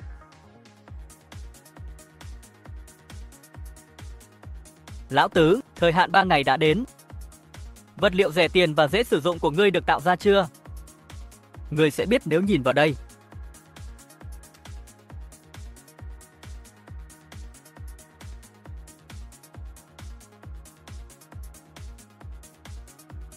Chính là nó. Ngươi nói vật liệu tối màu này có thể xây tường. Thật nực cười, ngươi nghĩ mọi người là kẻ ngốc. Lão Tứ, Chấm cũng không nghĩ có gì đặc biệt ở thứ này. Ngươi có chắc đây là tài liệu ngươi đang nói đến không? Bẩm phụ hoàng. Cái này gọi là 11 măng. Ngâm vào nước rồi trộn với cát để xây tường. Cứng như đá sau khi đông đạp. Rất khó có thể phá vỡ được nó. Ngươi nói vật liệu này xây tường. Nếu có thể xây tường, bản vương sẽ ăn nó. Thái tử nói chắc chứ?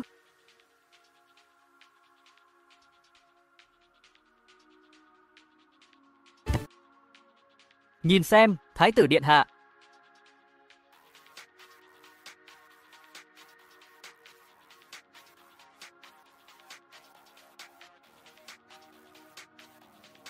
Nó cứng như đá.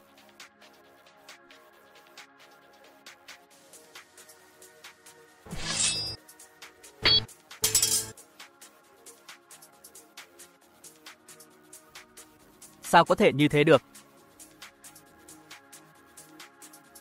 Lão Tứ, chi phí như thế nào? Bẩm phụ hoàng, xi măng này được làm từ đá và cho carbon. Chi phí rất thấp. 2 lạng bạc có thể mua được hàng vạn cân. Tuyệt vời. Nếu sử dụng nó để xây dựng một thành phố, chẳng phải chúng ta không sợ bất cứ kẻ thù xâm lược nào sao? đúng rồi. Điều quan trọng là 11 măng có thể đông đặc trong một ngày.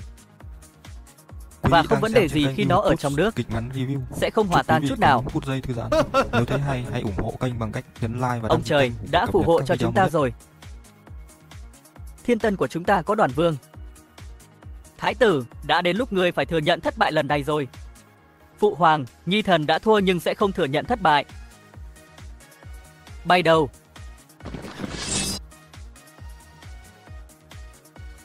Thái tử, Người muốn tạo phản sao? phụ hoàng, người yên tâm, Nhi thần không phải là kẻ ngốc. Làm sao có thể tạo phản được? Nhi thần chỉ muốn phụ hoàng ban chiếu chỉ. Nhường ngôi. Cho Nhi thần. Thái tử mưu phản. Đừng hòng, vậy Nhi thần sẽ giết người. Rồi sẽ tự mình viết sắc lệnh. Đợi đã. Làm như vậy, đất nước này sẽ không bao giờ ổn định. Thả phụ hoàng ra. Chiếu chỉ. Ta sẽ viết cho. Người viết. Cũng được. Phụ hoàng luôn muốn chuyển ngôi cho ngươi mà. Được rồi, ngươi có thể viết nó. Đến lúc đó lão già này nhất định sẽ chết không nhắm mắt. Lão tứ, Không thể viết. chấm thả chết chứ không nhường ngôi cho nó. Phụ hoàng, hãy tin Nhi thần.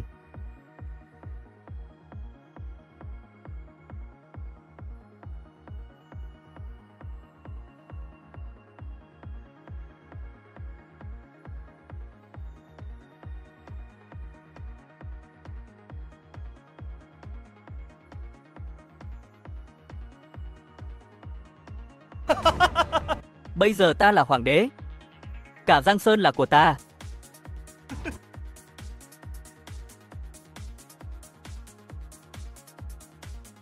Hoàng thượng. Hoàng thượng, ngươi ổn chứ? Triệu tập tất cả các vị đại thần. Chào mừng tân hoàng đế. Khi mọi người đến đông đủ, không một con ruồi nào được phép thả ra. Vâng, Hoàng thượng. chấm đã không đưa ra quyết định kịp thời, đã khiến nó trở thành thảm họa. Chấm có lỗi với liệt tổ liệt tông. Phụ hoàng đừng tự trách, thái tử sẽ không bao giờ thành công. Ngươi nói gì? Lẽ nào ngươi đã tác động gì?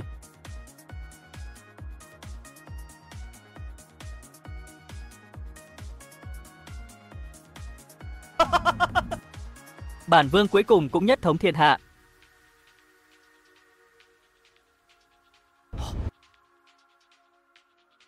Chuyện Quý vị gì đang đã xem xảy ra trên kênh thế? YouTube Kịch ngắn review. Chữ đâu hết rồi? Chúc quý vị có những phút giây thư giãn. Nếu thấy hay, hãy ủng hộ kênh bằng cách nhấn like và đăng ký kênh để cập nhật các video mới nhất. Chữ đâu?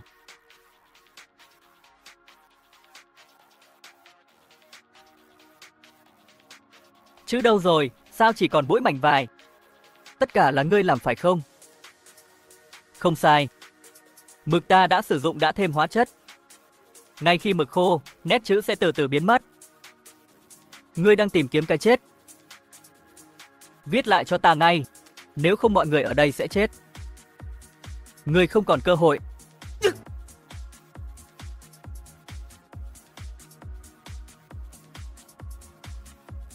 Hoàng thượng, thần cứu giá muộn.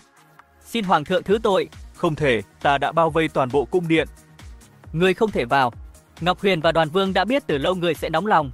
Vì vậy đã huy động quân phục kích ở ngoại thành. Khi ngươi mời tất cả các vị đại thần, đó là tín hiệu ngươi đã mưu phản. Ngươi hoàn toàn thua cuộc. Sẽ không thua. Không đời nào ta có thể thua được. Truyền chỉ. Thái tử Lý Tấn mưu phản. Đức hạnh không xứng. Tước bỏ danh hiệu thái tử, có hiệu lực ngay lập tức. Trục xuất khỏi kinh thành. Không bao giờ quay trở lại. Phụ hoàng, chẳng phải người muốn giáng hắn làm hầu vương sao? Không giết nó đã là một món quà, sao trẫm có thể phong hầu cho nó? Giang Sơn thật rộng lớn. Sống chết thế nào, mặc kệ nó đi. Truyền chỉ. Đoàn Vương Lý Hiện, chân thành và hiếu thảo, có tài năng vô song. Từ giờ trở đi, phong làm thái tử, Làm chủ Đông Cung. cảm ơn phụ hoàng. Chúc mừng thái tử.